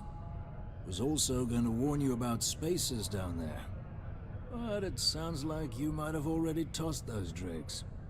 Here, the passkey. And I'll let him know there's someone he owes one hell of a thank you on their way down. Okay, so the drill waste room key has been added to our inventory, and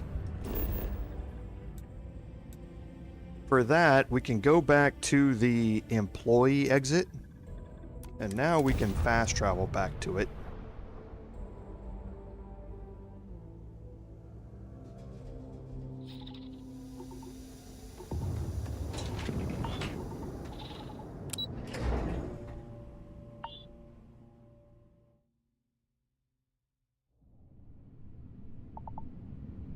And as we come out of the room, we can continue farther on down to the right, down this direction.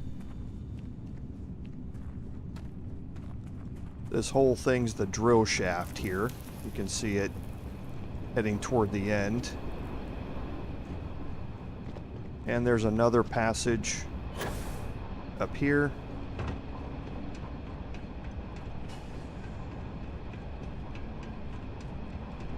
Now you can make your way all the way down here before you get the pass key, but you need it to get through this door.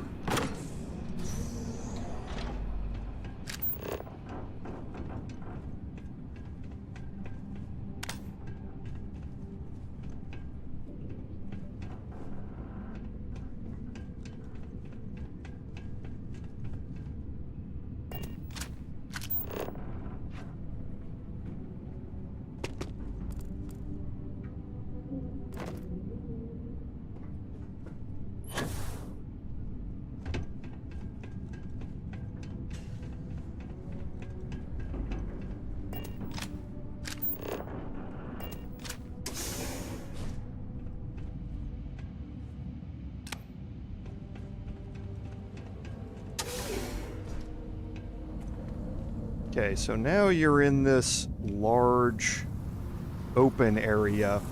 This is the head of the mining cutter here. There's a door in the head of the mining cutter to be able to get you out here. When you're mining, they can back it off and you can come out through the door to look at what's out here.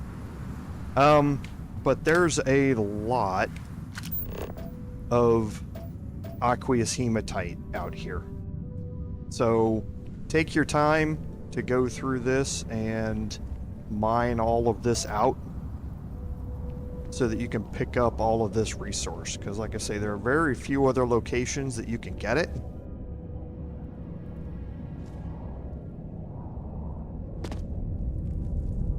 So you want to get it here while you have a chance.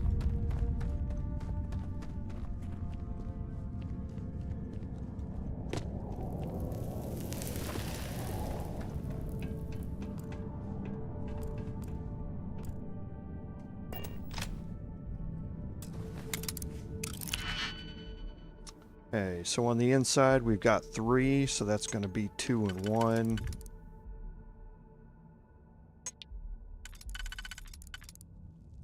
Then the middle ring, 1, 2, 3, 4, 5, so either 4 and 1 or 3 and 2. Looks like it's going to be 3 and 2. So start here, and then 2 that are close together. Okay, that works, and then 1, 2, 3, 4, 5 in the outer ring. So we'll check 3 and 2 again.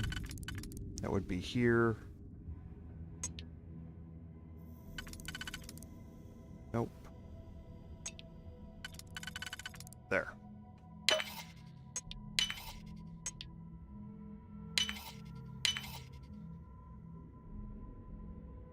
Oh, whoops. Hopefully it still works. It does. Luckily there were 2 of those particular ones.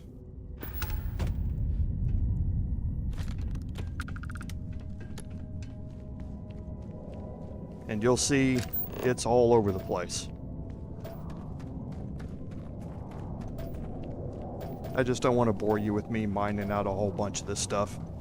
But again, left trigger and right trigger together to mine it.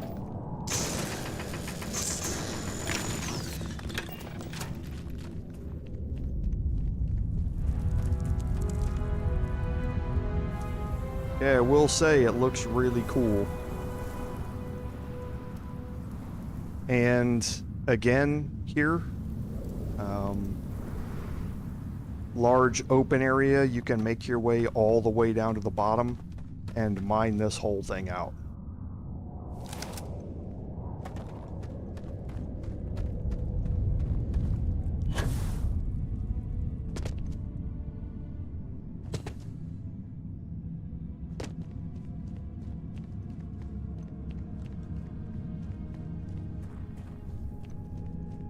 There's another way that you can drop off back over here into these areas. Plenty to search for and look at when you're down here.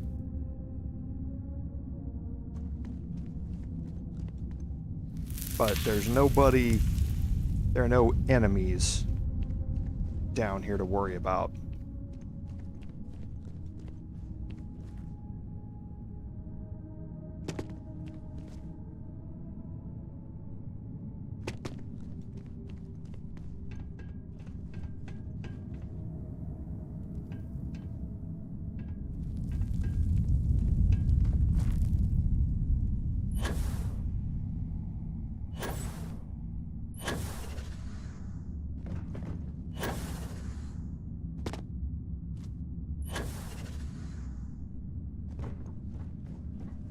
I do want to show you there is this area up here. I don't know if it's this roof or it's the other roof. Looks like it's the... might be this roof up here.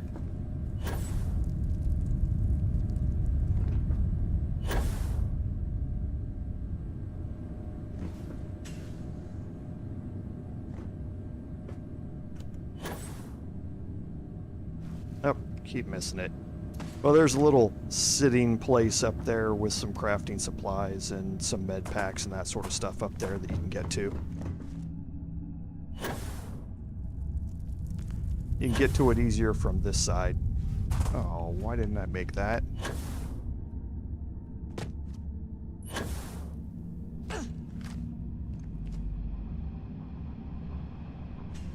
Yes, up here. There's always some extra loot sitting around back in here.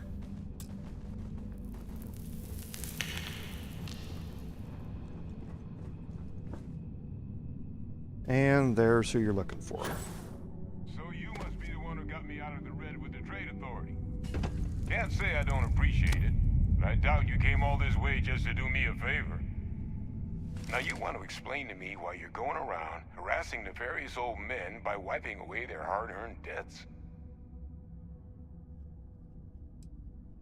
Hadrian sent you. She's... Did she look okay?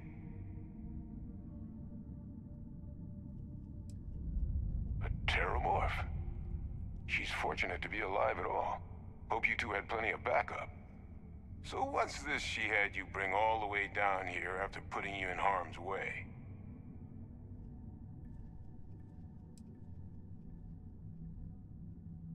Terrormorph Attack, huh? Not exactly sure why you'd be bringing that... Wait, Tau Gourmet? Like Tau Ceti Tau Gourmet? That's a joke, right? There's no settlement old enough on Tau Ceti to have a Terrormorph. Either someone's setting up the worst petting zoo in the universe, or... If she made you come all the way for this... Let's get inside. I need to see these cells.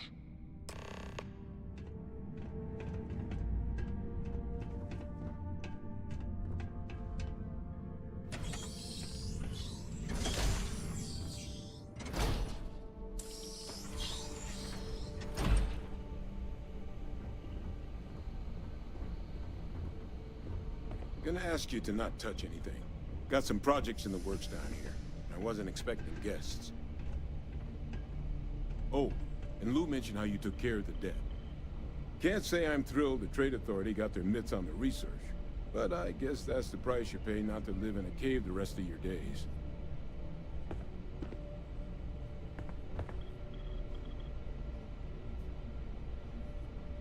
All queued up.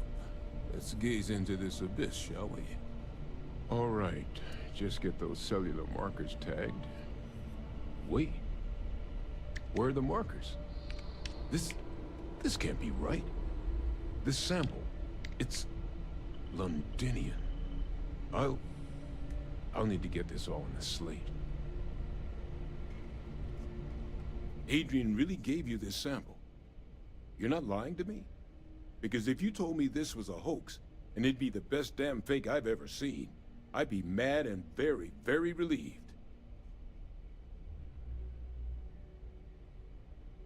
Can't just humor an old man, huh? This sample, it's got all the indicators of the worst Terrormorph attack in human history. I presume you've heard of Londinian.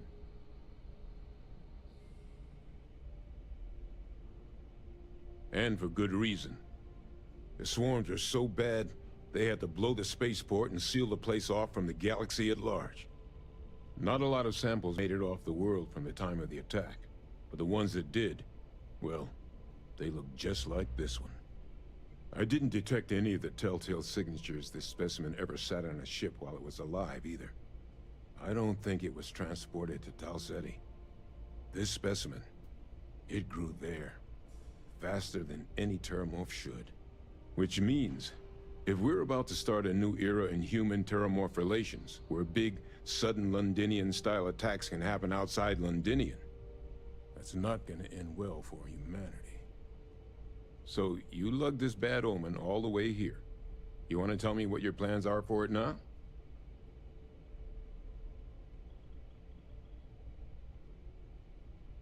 The circle, huh?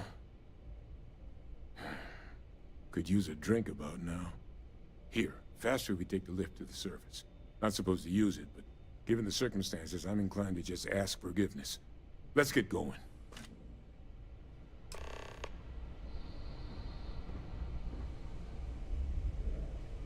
And again, another great follow the NPC around things.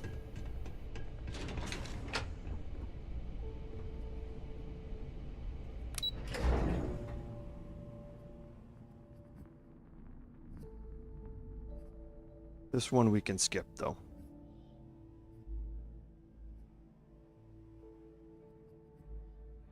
Uh-oh. Okay. Thought I crashed there for a second. Okay, so now that we're here, we're not overburdened or anything like that.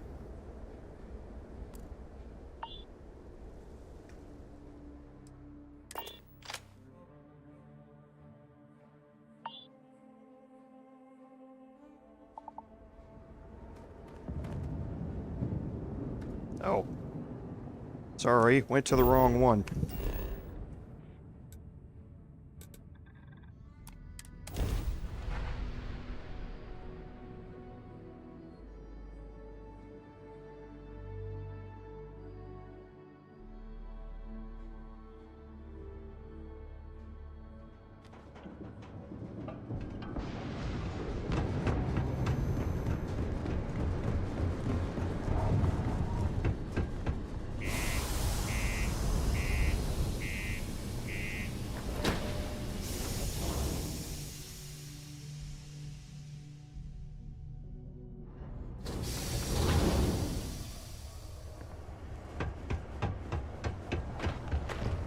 Condos aren't anything special.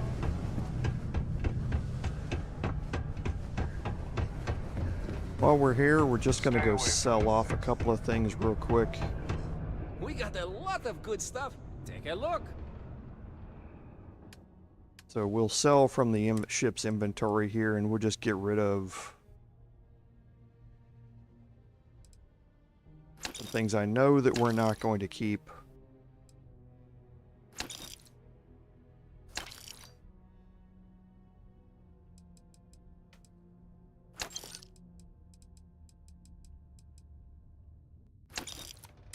Okay, just to use up some credits. Hey, catch you on the flip side. The reviews are in for the latest ships from star yards across the settled system.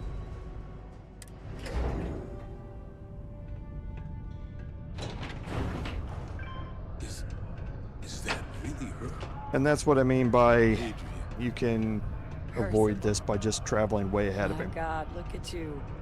You're an old man now. You're no hassling yourself anymore, Major. Our friend here showed me your sample. Suffice it to say, Not here. Let's talk somewhere more private. Lou said we could use the back. And some more follow the NPC things. This seems to be the quest for that.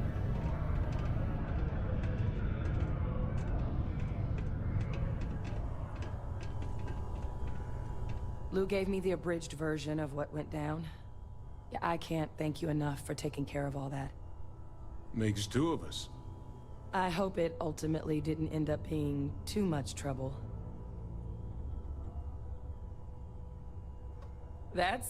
Well, that's certainly not what I was expecting you'd have to go through. But thank you. I'm just glad you both came through intact. So, were you two able to get that workup together? Got it right here. That sample? It's an exact match for the ones from Londinian. Londinian. That's exactly what I was afraid of. Not thrilled to be the bearer of that kind of news. That's for damn sure. So tell me you've got some kind of plan for that workup. Well, right now, we've got more questions than answers. So I've been trying to figure out what it's gonna take to access our old Terrormorph data. Good place to start. What'd you find? It's in the archives. The Armistice Archives? Doesn't that mean we'd be dealing with the Cabinet? And the Freestar Collective? And House Varun somehow? Guess we can kiss that approach goodbye. I didn't think the Cabinet would be willing to hear us out either. But I called in some favors. They've agreed to hear us out on two conditions. One, they want to see this analysis you two have procured. And two, they want to discuss what happened on Tau Ceti. With both of us.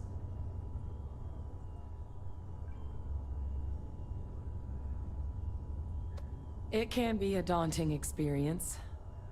Which is why I wanted to make sure, before you agreed to anything, we gave you the whole truth. Percival and I, we're not just researchers. We were military scientists, ran a division of the UC together that deployed aliens on the battlefield as weapons. Place I was hiding out. That was our unit's home base. After some early fits and starts at other facilities, the place eventually became the heart of UC xeno-warfare. A practice that's been banned ever since the armistice went into effect almost 20 years ago. And the UC military cut us loose for what we'd done.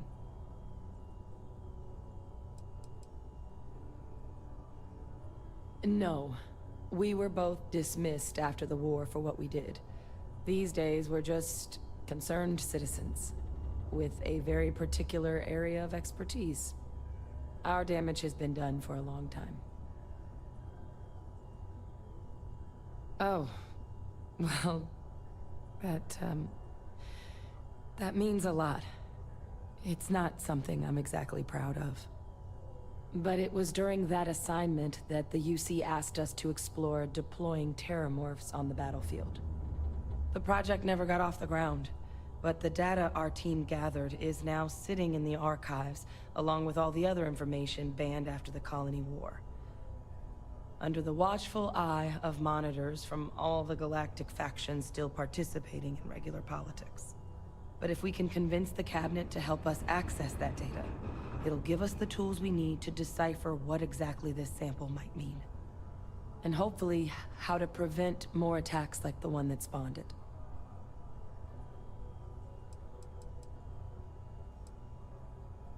I mean, I hope they will, but accessing the archives, it's not 100% up to them. They'll also need the consent of the other signatories of the Colony War Armistice, the Freestar Collective and House Varun, in order to unlock it. Since neither group is exactly on great terms with the UC at the moment, for various reasons. Exactly. It's going to mean negotiations and deals and plenty of diplomatic legwork to see this through. But I don't see a better option to solving what's going on here. So, it's gonna be up to us to get them on board. All right. I'm gonna go get this work up into the cabinet's hands. I'll meet you out front of Mast in New Atlantis. Good luck. You two are gonna need it. Alright, and again, 8,300 credits worth. So, just emphasizing again how lucrative this questline is.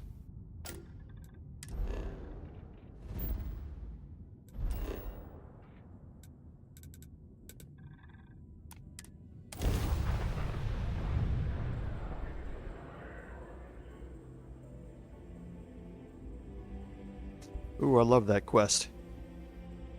That's going to be in upcoming episodes. That screenshot.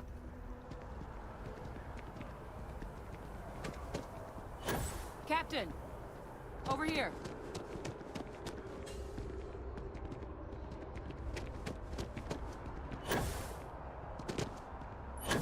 Was hoping I could take the elevator up, but doesn't appear I can.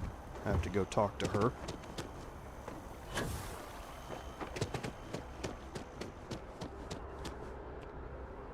The workup's in the cabinet's hands. They said they'll call for us once they've gotten to properly review it. But listen, I know I should have been more forthcoming about who I was earlier.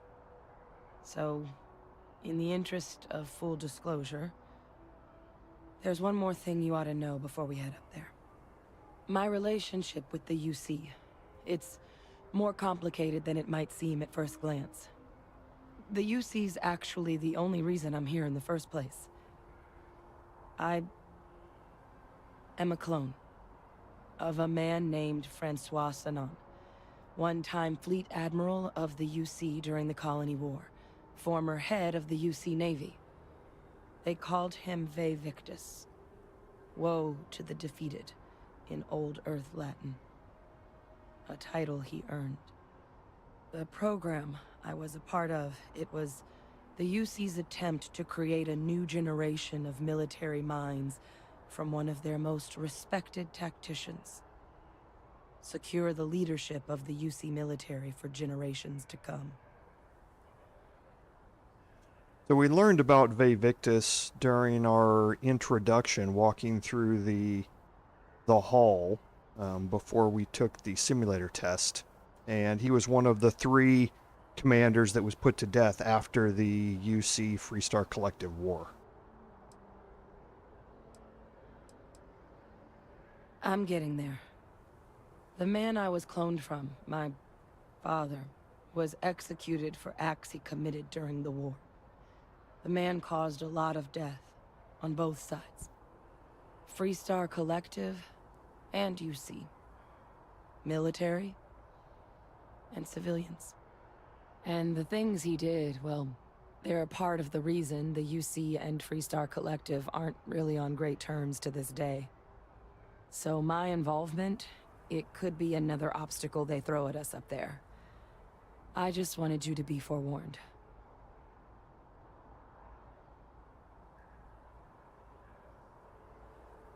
I really appreciate you saying that.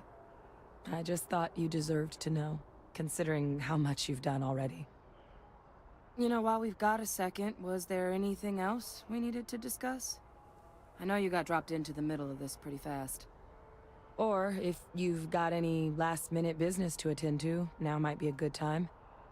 No telling how long the cabinet's gonna keep us waiting out here. So you can learn some more about her eyes, which comes from the Martian dust, hence the Red Devil's name. Learn more about Ve Victus. It's hard to know exactly what might sway them. I'd just be honest about what you saw. A colony wiped out, and a lot of lives lost. Something we don't want anyone else to have to experience. Then I guess it's just a matter of... The cabinet meeting is about to begin. All parties, please proceed to the cabinet chambers. Sounds like our cue. Here we go. Ah, Captain. Congratulations on joining the ranks of the Vanguard.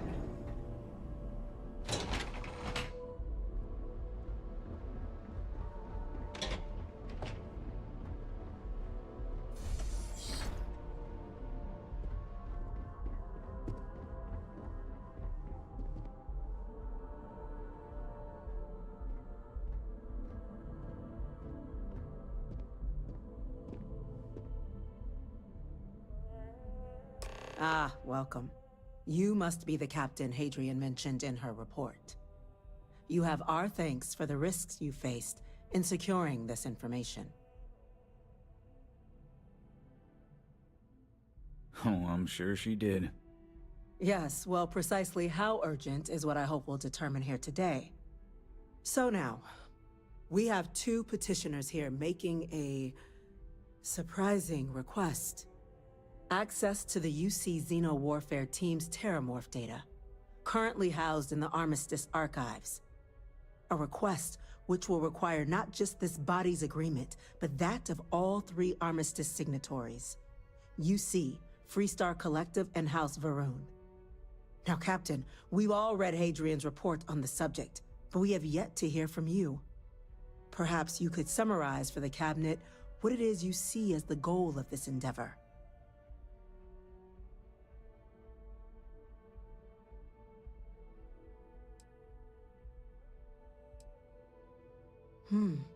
That is something to consider. Though we also have to take into account the nature of the data you require. Madam President, I object to the very premise of this meeting. While no one would argue that what happened on Tau Ceti was anything less than a tragedy, Terrormorph attacks are not some sudden new threat on the horizon. They've been happening for generations. To demand we hand over banned archival knowledge and possibly upset the balance of galactic diplomacy because of a single attack seems at best panic. And at worst, a power grab by the daughter of a bloodthirsty warmonger and her associates. I would remind the Chief Diplomat who he's speaking to. If it's my father you're looking to address, you're welcome to consult a medium. I would also ask, how many deaths the Cabinet requires to act? 50? 50,000? Because if tragedies like Tau Ceti are just prelude to more attacks, I have no doubt you'll get the body count you require. Let's keep this civil, shall we? And while there should be no doubt the preservation of life stands paramount among this body's duties, Chief Yassine has a point. Will a single attack, however troubling, be sufficient to convince the other factions to grant us access to what they no doubt consider weapon data? I don't think it's enough. Perhaps you can help, Captain.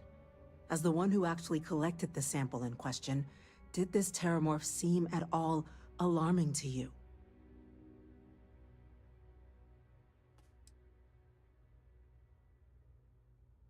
Just taking her word for it as well, then. So it would seem. So then, Captain, given the discussion now and the information you've been privy to thus far, if you were in our position, would you grant the request made to open the archives?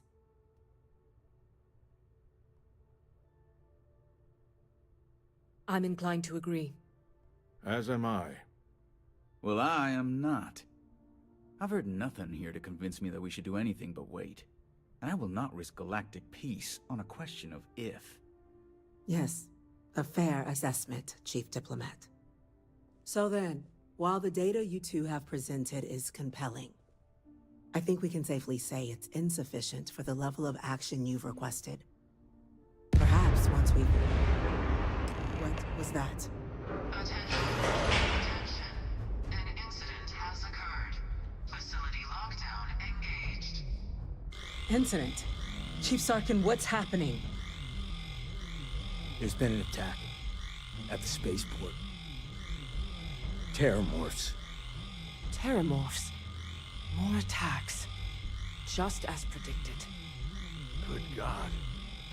There must be another explanation. The creatures evaded our scanner somehow. There will be plenty of time for conjecture later.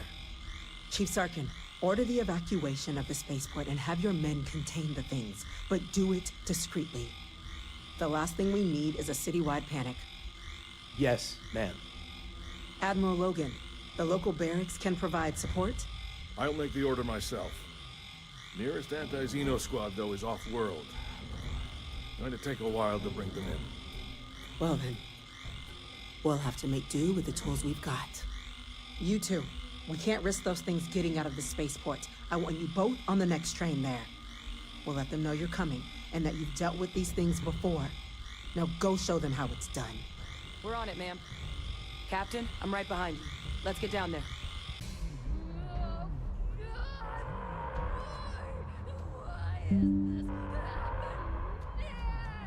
Okay, are we back again?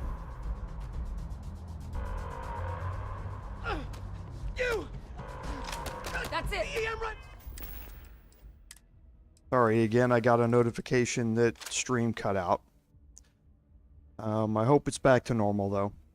So, we picked up an EM Equinox. This is our introduction to EM weaponry. Electromagnetic weaponry shuts people and robots down. It's basically a stun Now hit him with everything that does not kill, but it takes a while to build up charge, so to speak, in the enemies. So the blue bar up at the top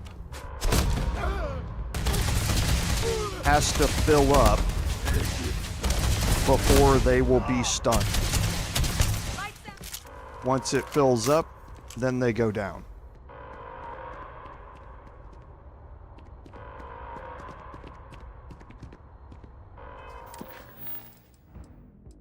So, are they... Oh, okay. Need to completely down them.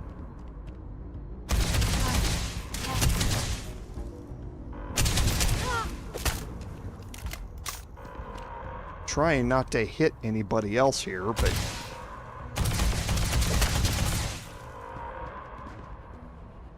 How about everybody just get out of the way so I can actually shoot her? Okay, thank you.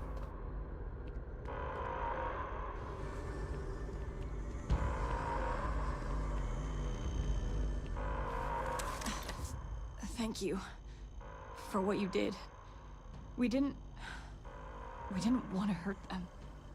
The way those people were acting, I've seen this before. They were under the Terrormorphs' influence, weren't they? I don't know.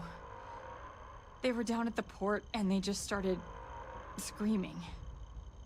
We tried to restrain them, get them on the train to get them out of harm's way, but some of the other officers down there, we couldn't restrain them fast enough.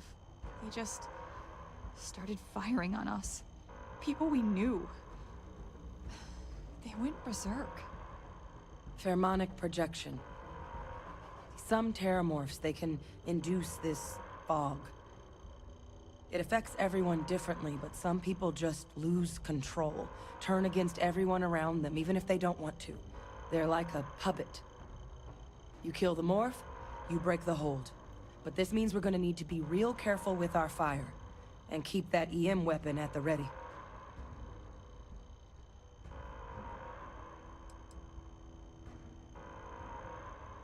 I'm not suggesting.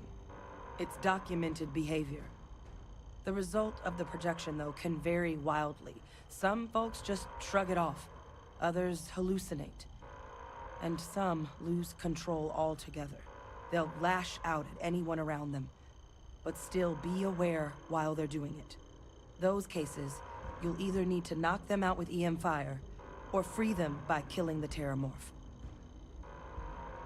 Let's do it. Nat's unlocked. Please, do what you can to help them.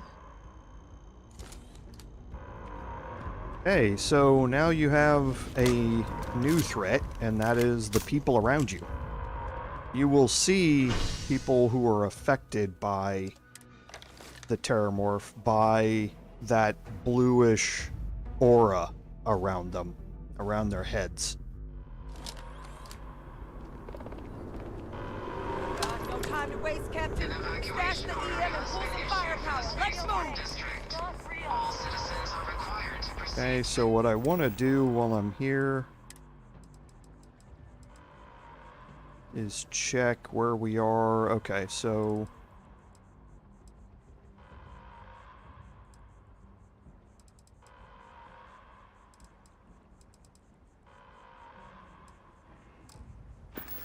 with our weapons, I'm going to change to the shoddy here. You might back up. Don't just stand there. Good.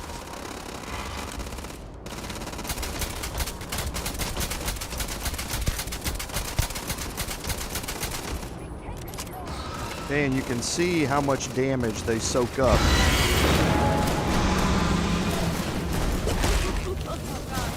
Captain, you're going to be okay. It's not real. Whatever you're experiencing right now is not real. We have to put down that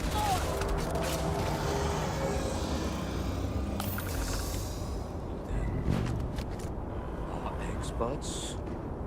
We've got the remaining creatures locked down on the landing pad. We're barely holding our perimeter.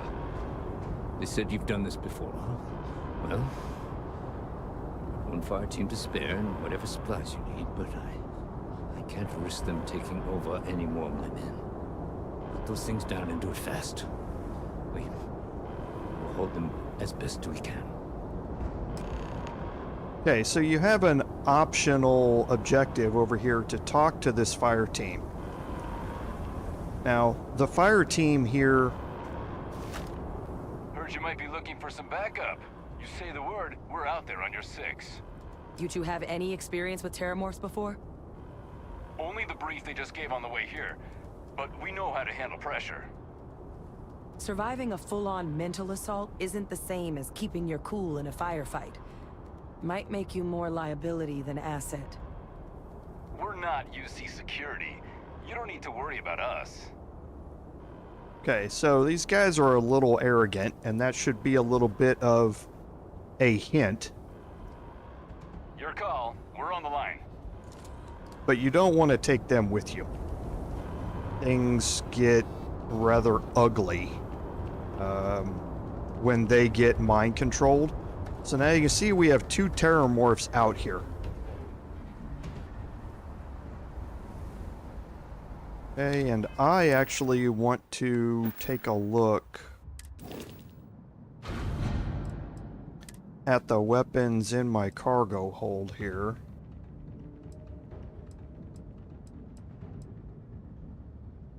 Okay, good. So I do have some other things here. So the Bridger, the range of 40.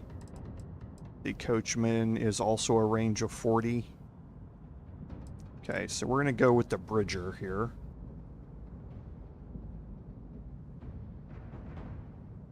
Don't have a lot of ammunition for it, but should be enough.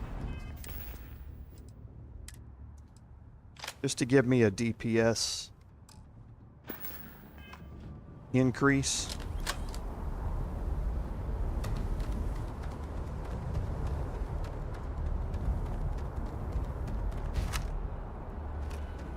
Because there it is right there.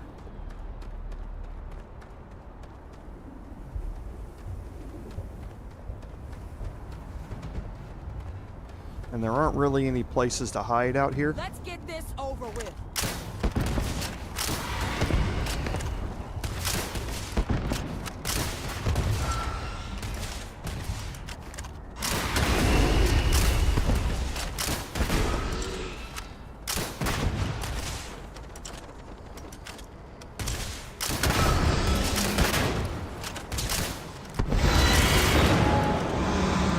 This is just while it's far away. When it gets close, then you want to switch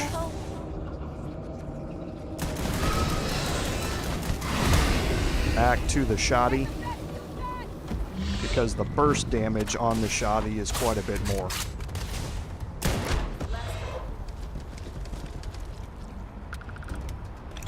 Okay, so you are also picking up alien genetic material.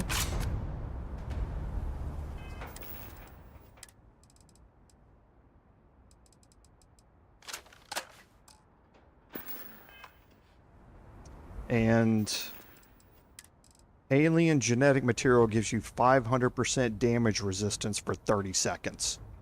So you can always pop one of these right when you go into that up-close melee fight so to speak, and severely reduce your damage, you don't really need to do it in this fight, though. They're dangerous, don't get me wrong.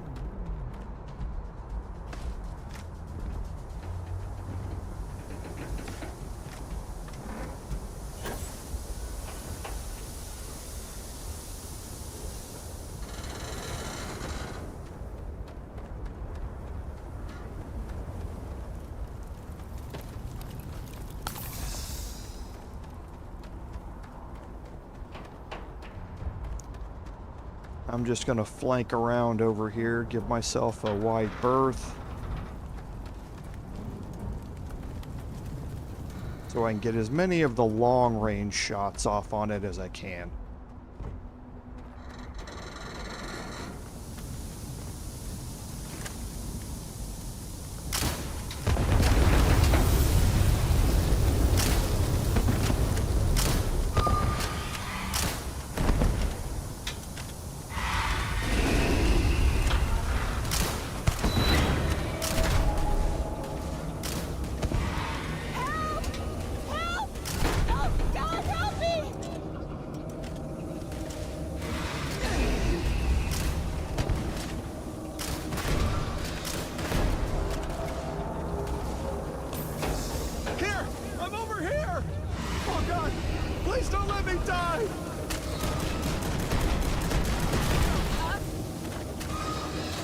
And you can hear you hear voices in your head and all that sort of stuff. But again, once you get in close, nice work, Captain.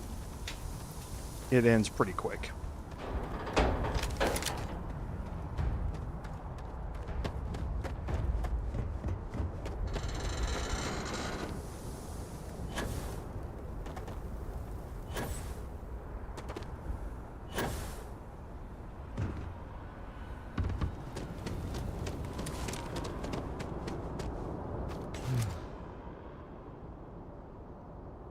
They weren't kidding about you two.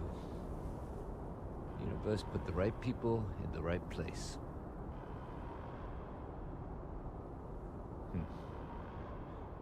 Certainly doesn't feel like it. I don't want to think what would have happened if you two hadn't been here. Just glad we could rise to the occasion. Captain, we should report back to the President. Let her know the Terrormorphs have been dealt with. Take care of yourself, Sergeant.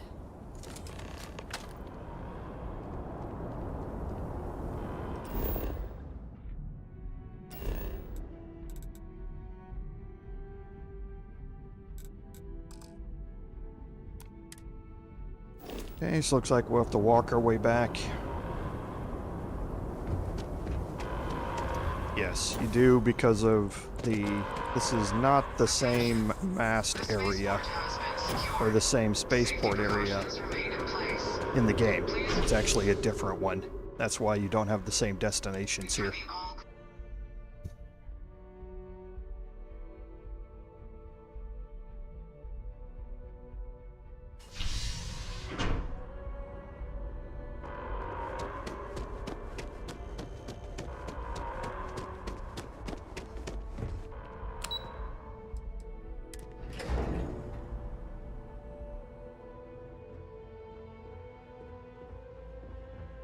Nothing's getting to the cabinet. That's a relief to hear. Thank you, gentlemen. Let your people all know how much we owe them today. When UC Security loses an officer, there you are. I make it my responsibility I believe to call their family. We have some things we should discuss. I've got a lot of calls to make now. Captain? Hadrian? It would appear that the cabinet owes you our thanks for what you did for the city today. As well as an apology. Your concerns about the Terrormorphs, well, consider them validated. Thank you, ma'am. Of course. I only wish we could have acted sooner. Now, after today's events, the cabinet has decided to revisit its previous decision. We will be supporting your collection of the Terrormorph data from the archives, as well as a subsequent investigation into the nature of these attacks. But to accomplish those goals, we're going to need the right people in the right places. As such, the Cabinet has authorized me to reinstate you, Hadrian, effective immediately, to your former rank of Major. As soon as we've got the data in hand, we want you investigating these attacks and how to stop them. Will you do this? Yes. Yes, ma'am. I'd be honored. Excellent. But as you've both made clear, for such an investigation to succeed, first, we're going to need someone to convince the Freestar Collective and House Varun to play ball. Someone who knows precisely the sorts of dangers the colonies and all the galaxy are facing right now. The Cabinet wants you, Captain, to be that representative.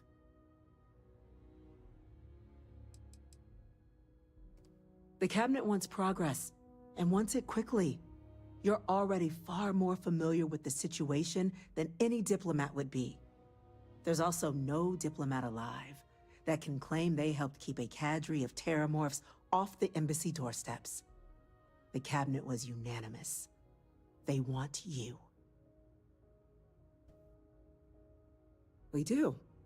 In exchange, we're willing to fast-track your citizenship upon collection of the data. So, will you help us? I'm glad to hear it. Now, we, of course, won't be sending you in without the proper support. Deputy McIntyre in the Office of Interstellar Affairs will be your guide on gaining access to the archives. You should be able to find her in her office across the hall. And on behalf of the whole of the United Colonies, you have our thanks. You're dismissed. And again, another 10,000 credits there. I'm gonna go check in with Chief Engineer Kulkarni. Start getting a plan together for that data. Okay, and you're right, Star. We were the right people at the right place there. So we're going to head over and talk to McIntyre here. Chief Yassine, these orders can't be... Yes. Yes, sir. Consider it done. That must make you my Vanguard captain. Welcome to Interstellar Affairs. I'm Deputy Chief Diplomat McIntyre, Chief Yassine's second-in-command. I heard you were instrumental in protecting the city from the attack. You have my gratitude.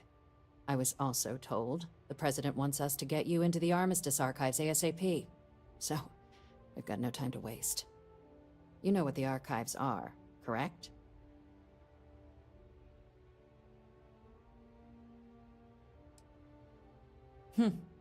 Someone paid attention in current events. So, then you also know that it was originally managed by the 3 major galactic players. Access to the archives is only granted in cases of dire emergency, and requires a one-time use code from each of the 3 Armistice signatories. UC, Freestar Collective, and House Varun. Now, the UC is already on board, so that means we'll need to convince 2 people.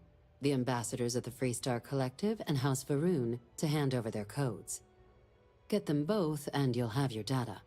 But that's a lot easier said than done.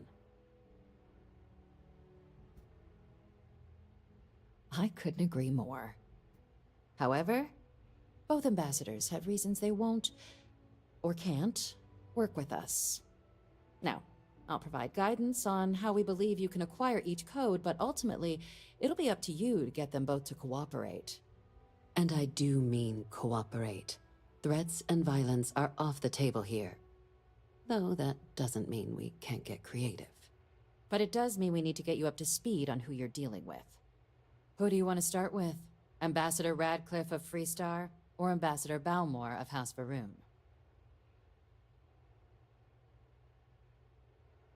Ah, the good Ambassador Radcliffe. She's a veteran of the Colony War, and her only goal in life is to make ours miserable. Now, officially, our office is suggesting you try and negotiate with her. Use your experiences as a member of the military and with the threat we're facing to convince her to lend her support. And who knows? Maybe that'll work. Stranger things have happened. But my suspicion is we're going to have to rely on other tools to get her code.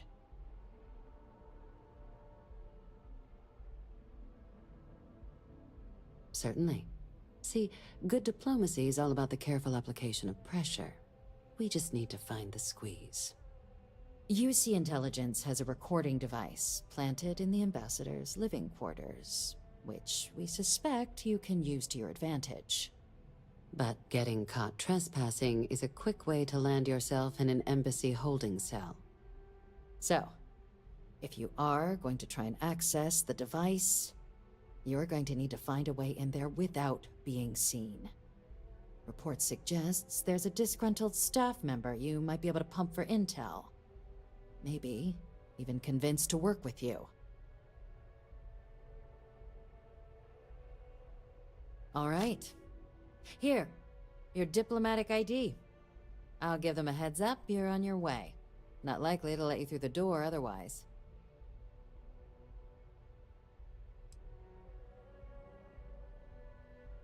Ambassador Balmore's a challenge. When the rest of House Varun retreated into seclusion shortly after the signing of the armistice, Balmore stayed here. He's since lent his support to a small number of archival requests, so there's real hope he might again. Though claiming to know how a member of House Varun thinks is a quick way to earn yourself a psych eval.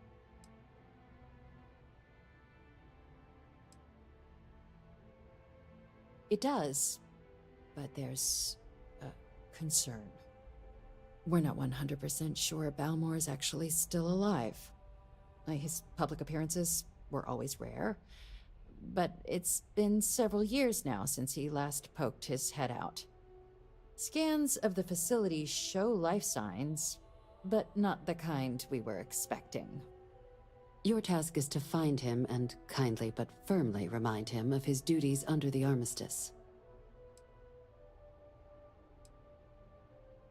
I have no doubt. Now, the embassy front door isn't an option, but our spies have stated there's a side entrance that should allow you access. Here, this device should get you all the way down to the embassy interior. Once you're inside, though, finding the ambassador is going to be up to you. And fair warning, we received a report that alarms might have been tripped inside the embassy during the attacks. Watch out for automated security in there. Now, if you have additional questions or require clearance for a new approach we haven't already discussed, don't hesitate to ask. I'd suggest you start with Ambassador Radcliffe. Approach her while the attack is still fresh in her and her staff's mind. Be smart out there, Captain. Okay, so we are going to start with the Freestar Collective, as she suggests. Hello.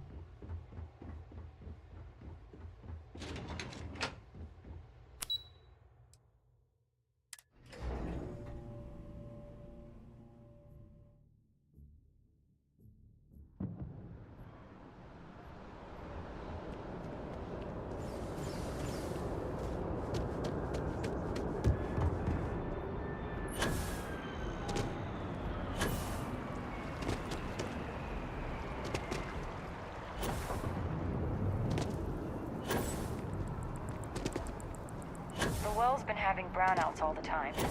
Mast finally sent someone down there, but nothing's changed. Okay, and again, another one of those just walking around and you get given random quest type thing that's very prevalent in this game and has been a source of contention in the forums.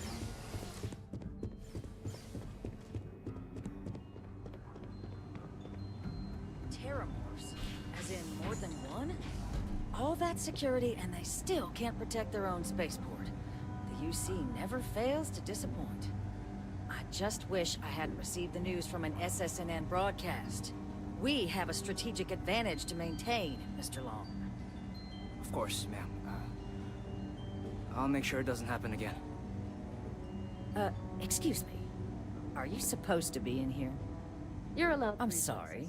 Do you have an appointment? Or the ambassador's office. You set foot anywhere else, there's going to be problems. Ah, you're the one McIntyre called about. The eyewitness. She said you were at the spaceport. You have my thanks for what you did down there, truly. Saved many lives. Now, she also mentioned that, and maybe it was just a bad connection, that now the UC wants Terrormorph data from the Armistice archives, some of the most highly guarded information in the galaxy, in order to protect us all. I can only presume you're here to tell me I misheard her and that they didn't send you, local hero, to futilely beg on their behalf. Tell me I've got that right.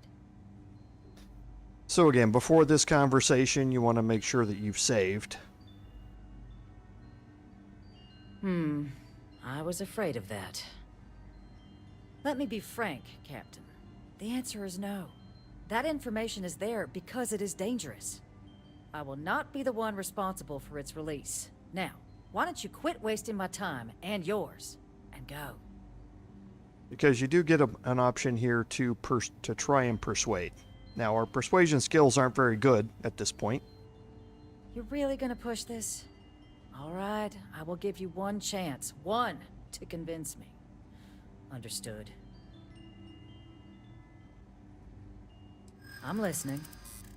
Okay, and you can see it's a difficult persuasion. We need 8 persuasion points here to be able to persuade her. So we're gonna have to take some chances. And those lives are in my hands.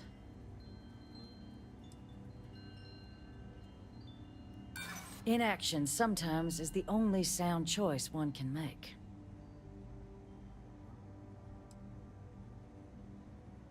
Preventing more deaths is precisely what I'm trying to do by keeping the archives sealed.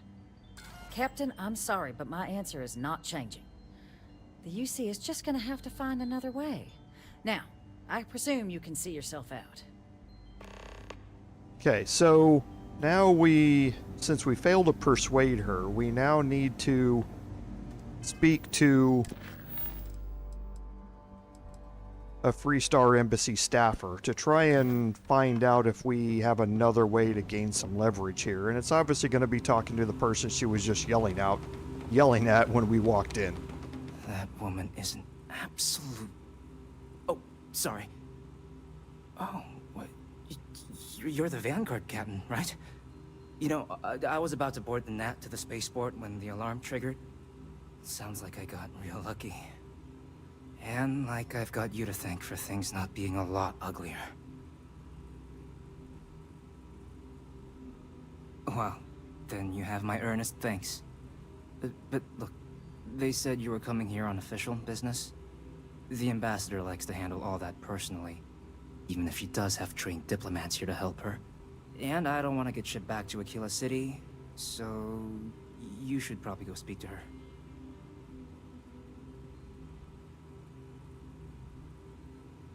You want to work with me? Why don't we talk somewhere a bit more private?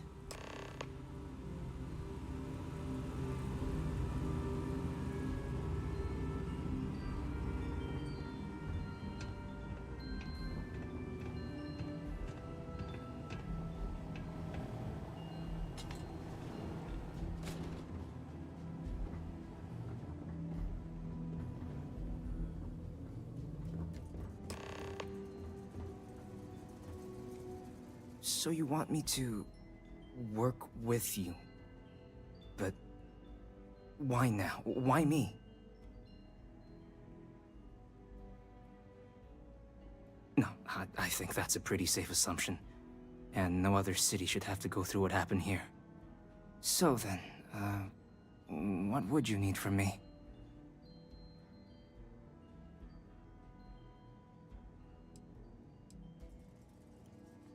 Okay, first you need her bio key, and that thing doesn't leave her side. Better chance of splitting the atom with a spoon than me getting that from her.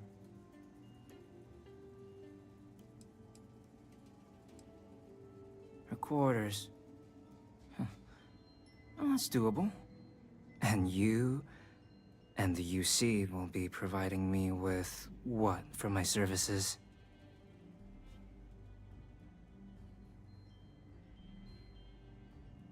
Oh, wait, I thought you were looking to hire me. Oh, I'm not taking a bribe.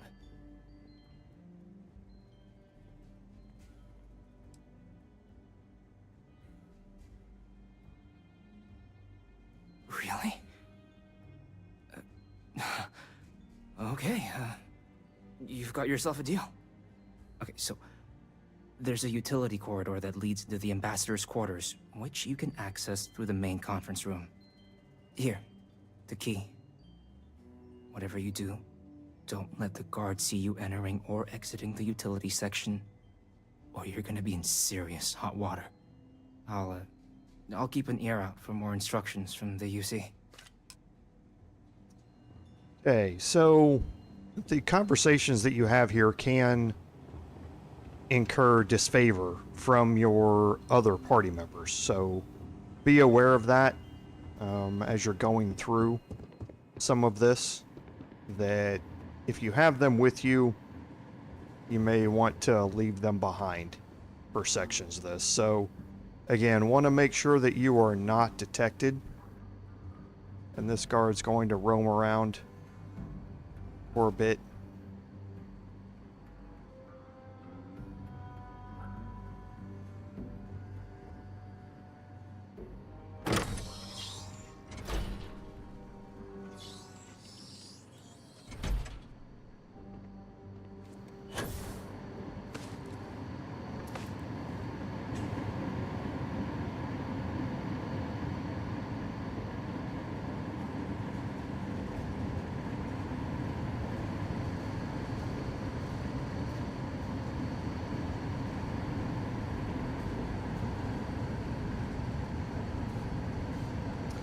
And to be truthful with you, I passed my persuasion check the last time. So when I did this in my personal one, so I'm playing this with you for the first time. So looks like this is where we need to go. It's right there. However, I don't know if there are any guards in here.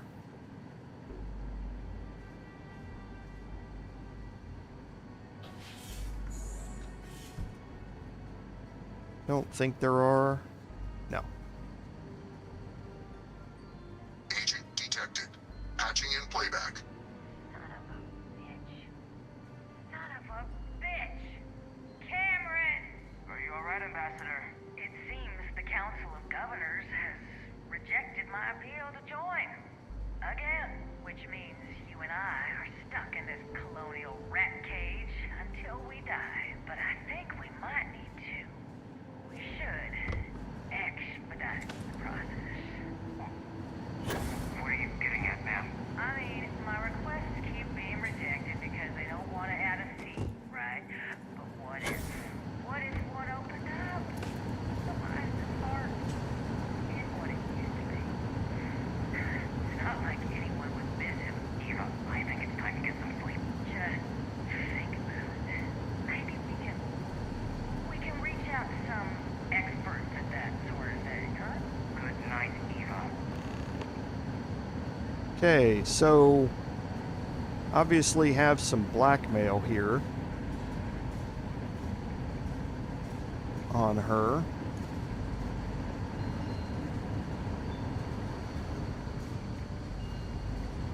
Let's go back down where we were. Let's come in the same way that, or leave the same way that we came in.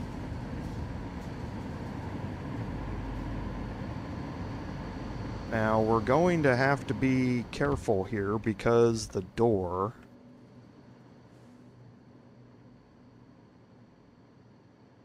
I don't know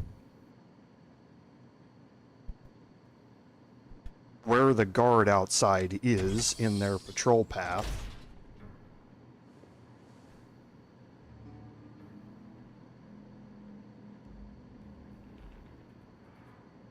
And I can't get enough of a view here.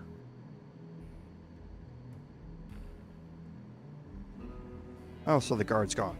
Okay, good.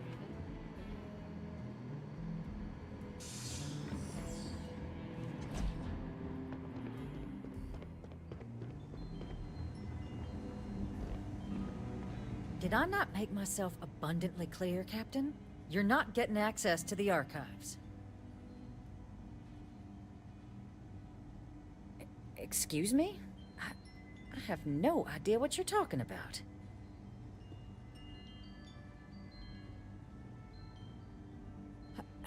No. If the council found out, I'd lose my position. I'd be exiled. Look, I believe we may have gotten off on the wrong foot. The issue at hand is one of trust, no? So perhaps if I can trust you to keep this little secret between us, then maybe we can find a way to trust the UC with access to the archives.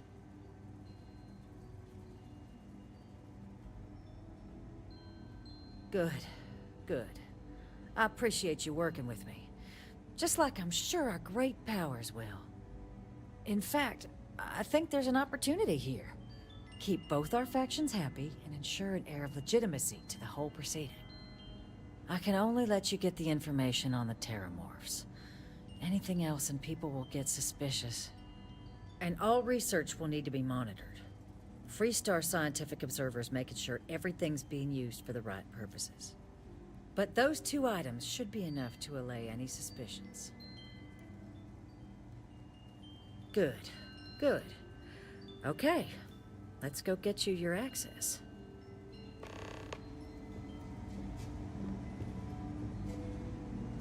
Yeah, Star, I did lie to him. I just honestly didn't feel like paying the 8,000 credits. Like I say, in my personal playthrough, oh no, here we go.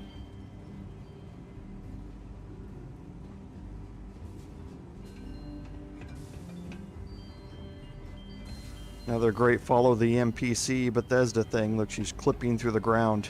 You always love these things in Bethesda games.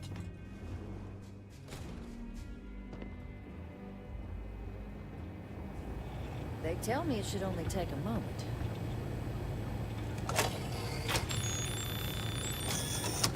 And there.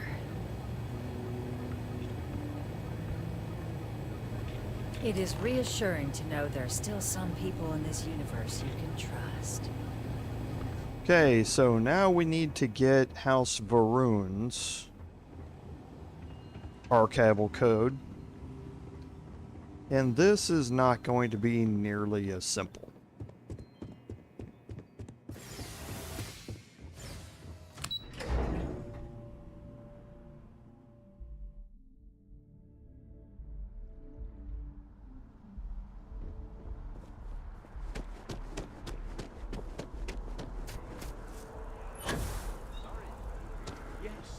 Exactly. It's like...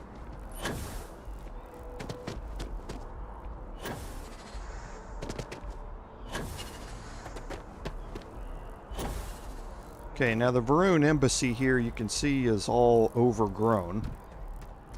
They wanted you to go in the side entrance anyway.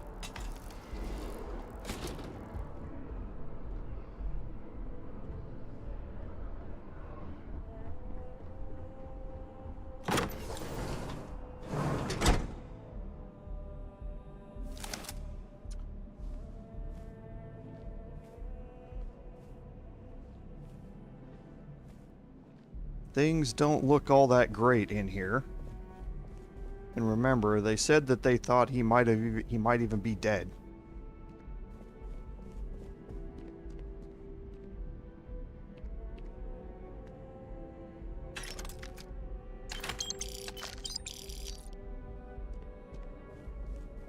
You can see they worship their serpent god.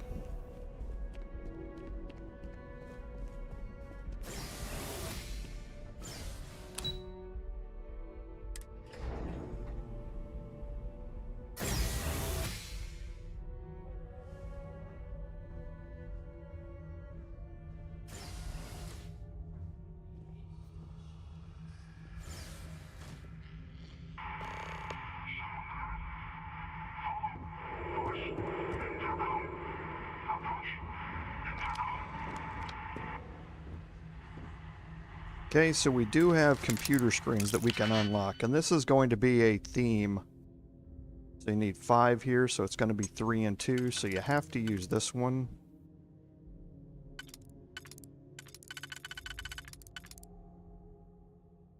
Yep, which is that, and that,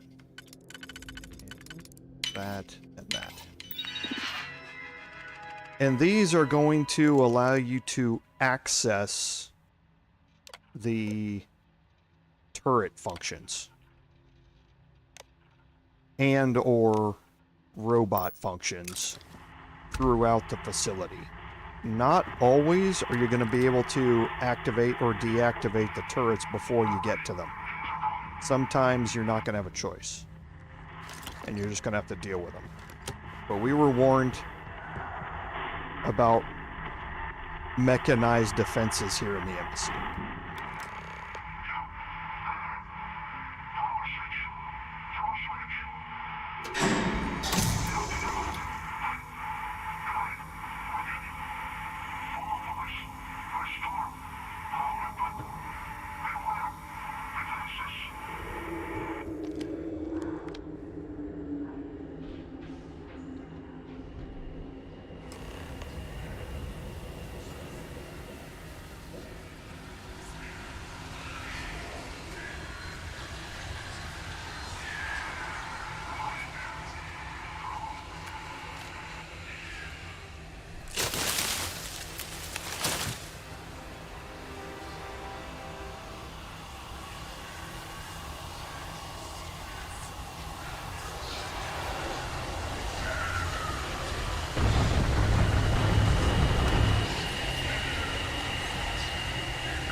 Okay, so we still have some robotic defenses to deal with, but you can see the turrets are not hostile towards us.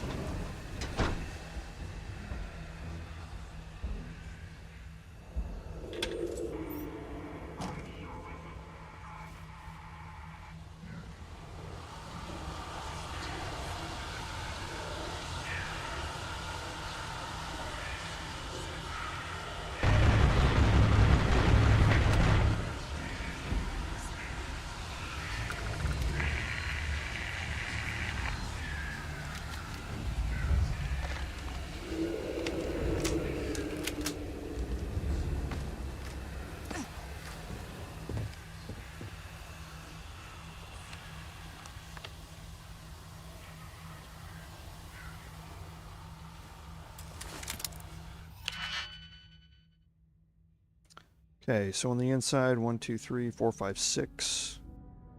So it looks like 3 and 3. Going to have to be some combination of these, and yes.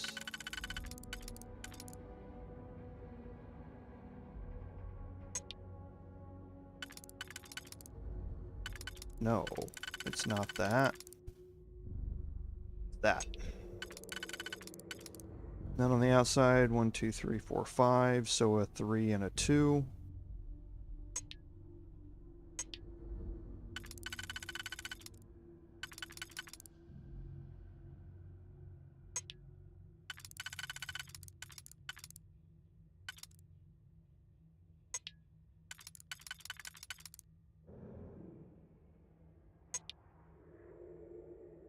Okay, so that's not right.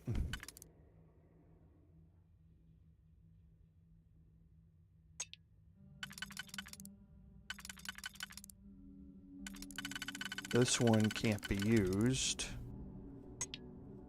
That one's... Oh, yeah, I didn't use this in the previous one. Okay, yes. So there, there. And here's the robot control interface.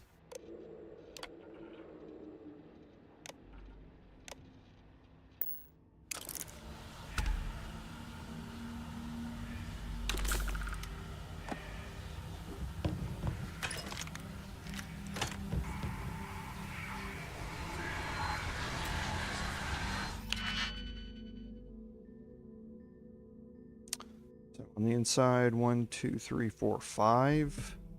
Maybe a 4 and 1.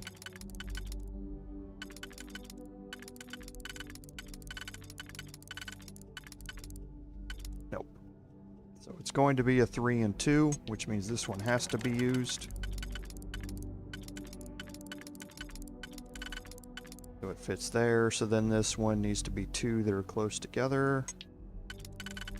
There.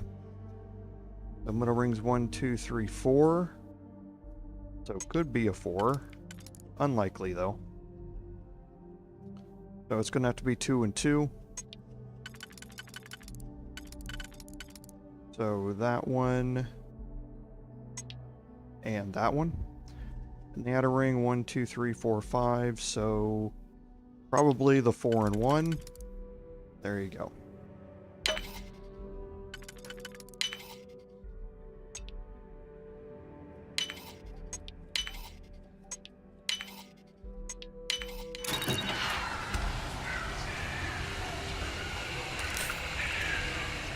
Okay, so now we have contraband here. Scared the living crap out of me. Okay, so we have contraband here that we can pick up. Again, with contraband, you're going to have to go sell it at the den before you go do other things. So just keep that in mind. If you pick this up, you're going to have to go sell it out at the den. And I'm not going to pick it up because honestly I'm going to forget about it. I'm going to forget that I have it. And when I come back on the next stream, I'm going to be carrying it around. And I'm going to forget about it. But for you guys, well, actually it'll be kind of funny, I guess, when I forget about it. You guys can say I told you so. Okay, so the robots are not hostile anymore.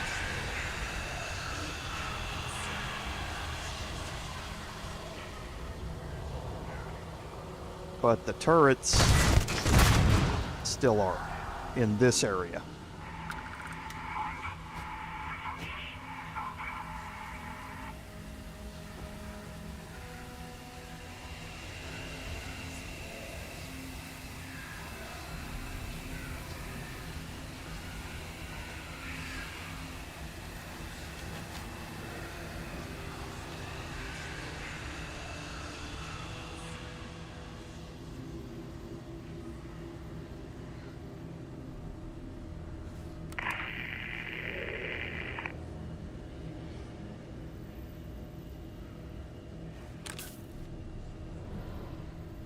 And this whole area is just jump scare city. So don't play this in a dark room after the sun goes down. Oh, missed the turrets completely. That was almost bad.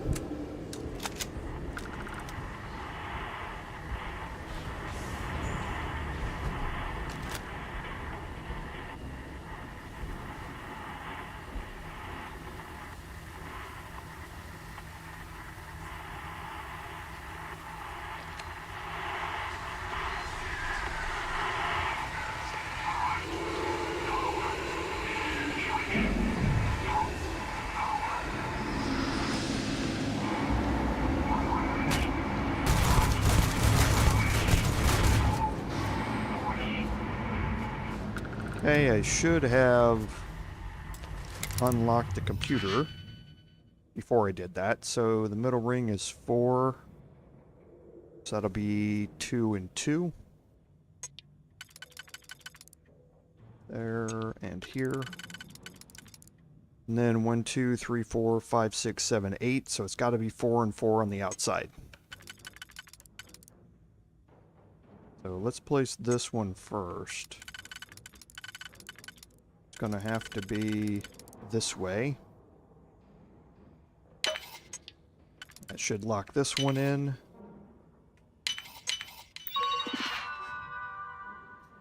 And turret interface here.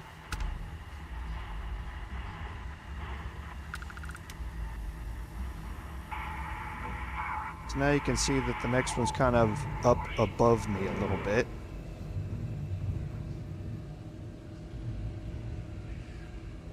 So I'm gonna head upstairs.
Can't see it.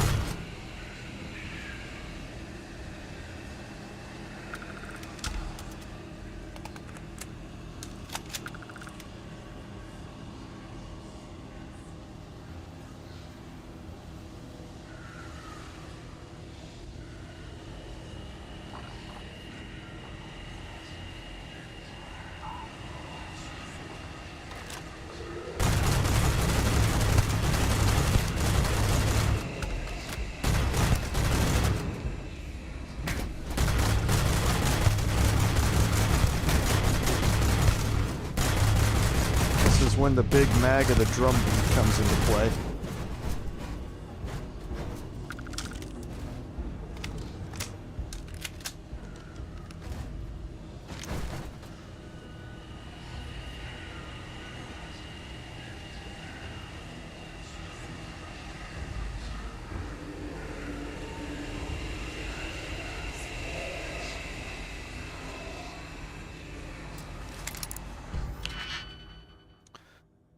So 1, 2, 3, 4, 5, 6 on the inner one. So could be 4 and 2, but no, it can't because of the layout of those. So it's going to be 3 and 3.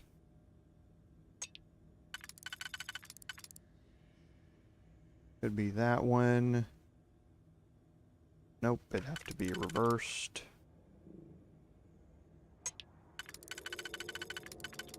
Okay. And then on the outer, 1, 2, 3, 4, 5, 6, 7. So it's going to have to be 4.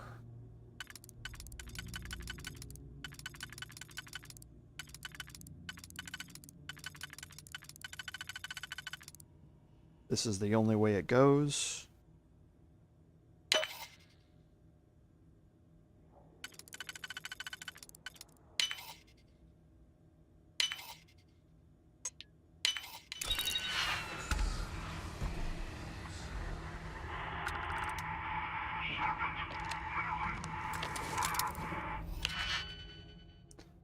So 1, 2, 3, 4, 5, 6, 7, 8. So got to be 4 and 4. Now it's just a question of which of the 4s will line up. Because I'm sure some of these will. So I'm now left with these two. That's it. 1, 2, 3, 4, 5, 6. So 3. Oh, it could be the other 4 and 2, I guess.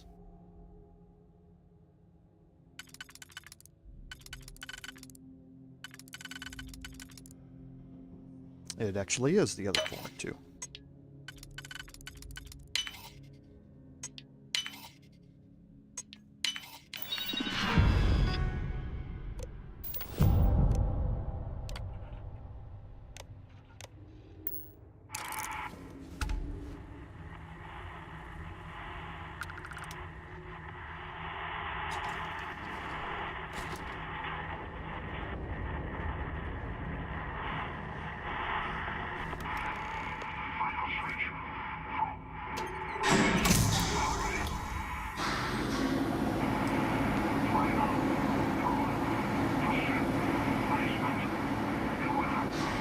Okay, so now this one's down in the basement.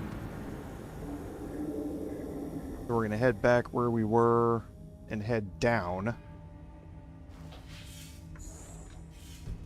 And again, the turret should now be friendly.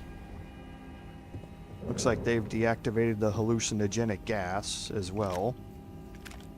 Or, not that it's deactivated, the ventilation system has cleared it out.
Okay.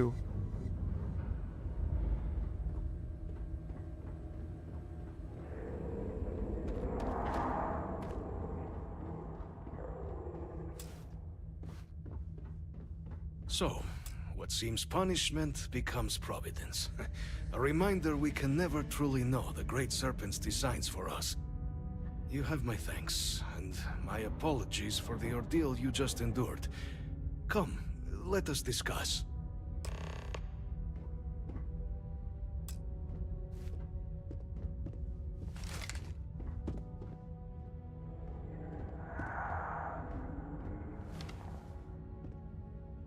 Not the ideal introduction, I suppose, giving you a grand tour of the embassy via barely functioning intercoms. I do greatly appreciate your persistence. I suspect the Venom tree upstairs has worked itself into more systems than I'd realized.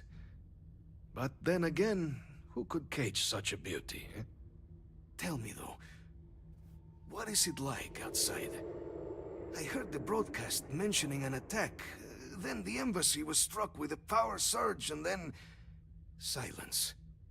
Has the rest of the city suffered quite so badly?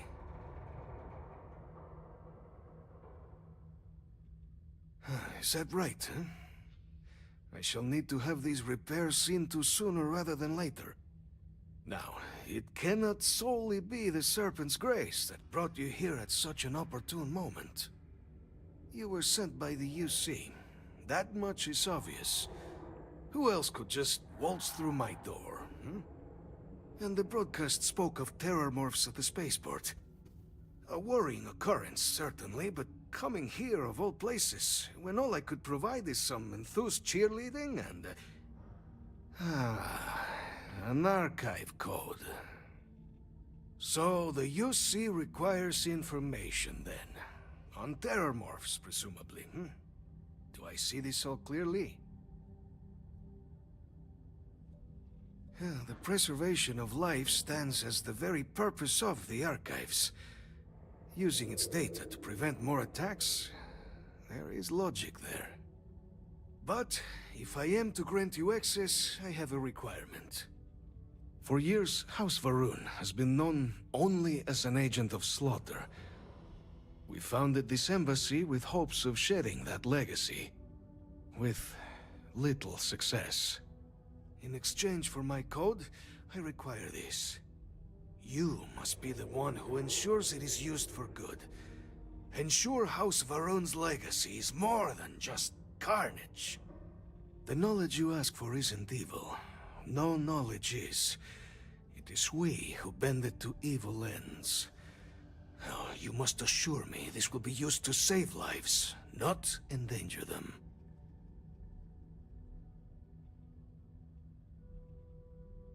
Well, then I shall not fear. Please, follow me.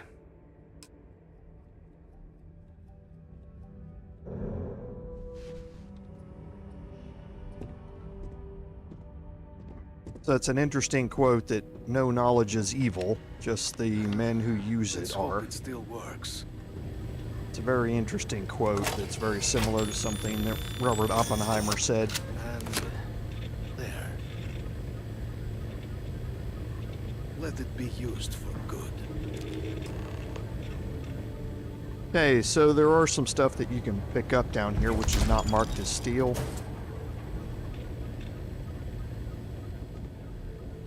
There is the Varun storeroom key card here that you want to take. You can steal a bunch of other items that are down in here if you'd like. And I believe that there is... yeah, there's an ambassador suit here that's not marked as steel either. And then this is the room that needs a key. And in here, again, none of this is marked steel. And you have a Varun spacesuit here.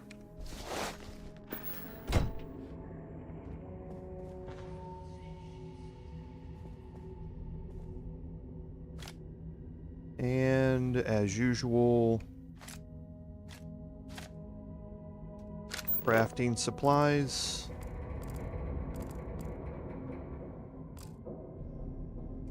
And I think that will be it. So, with that, we're going to give ourselves a save and we're going to pick this up next week. So we've picked up both of the archival codes. We now have to report back to the UC and proceed with going into the archives and getting the information that we want. So I think that's a great place for us to stop for this evening. So I'd like to thank everyone for joining me today. Without your support, none of this would be possible. This is Commander Jorval saying until next time, fare thee well.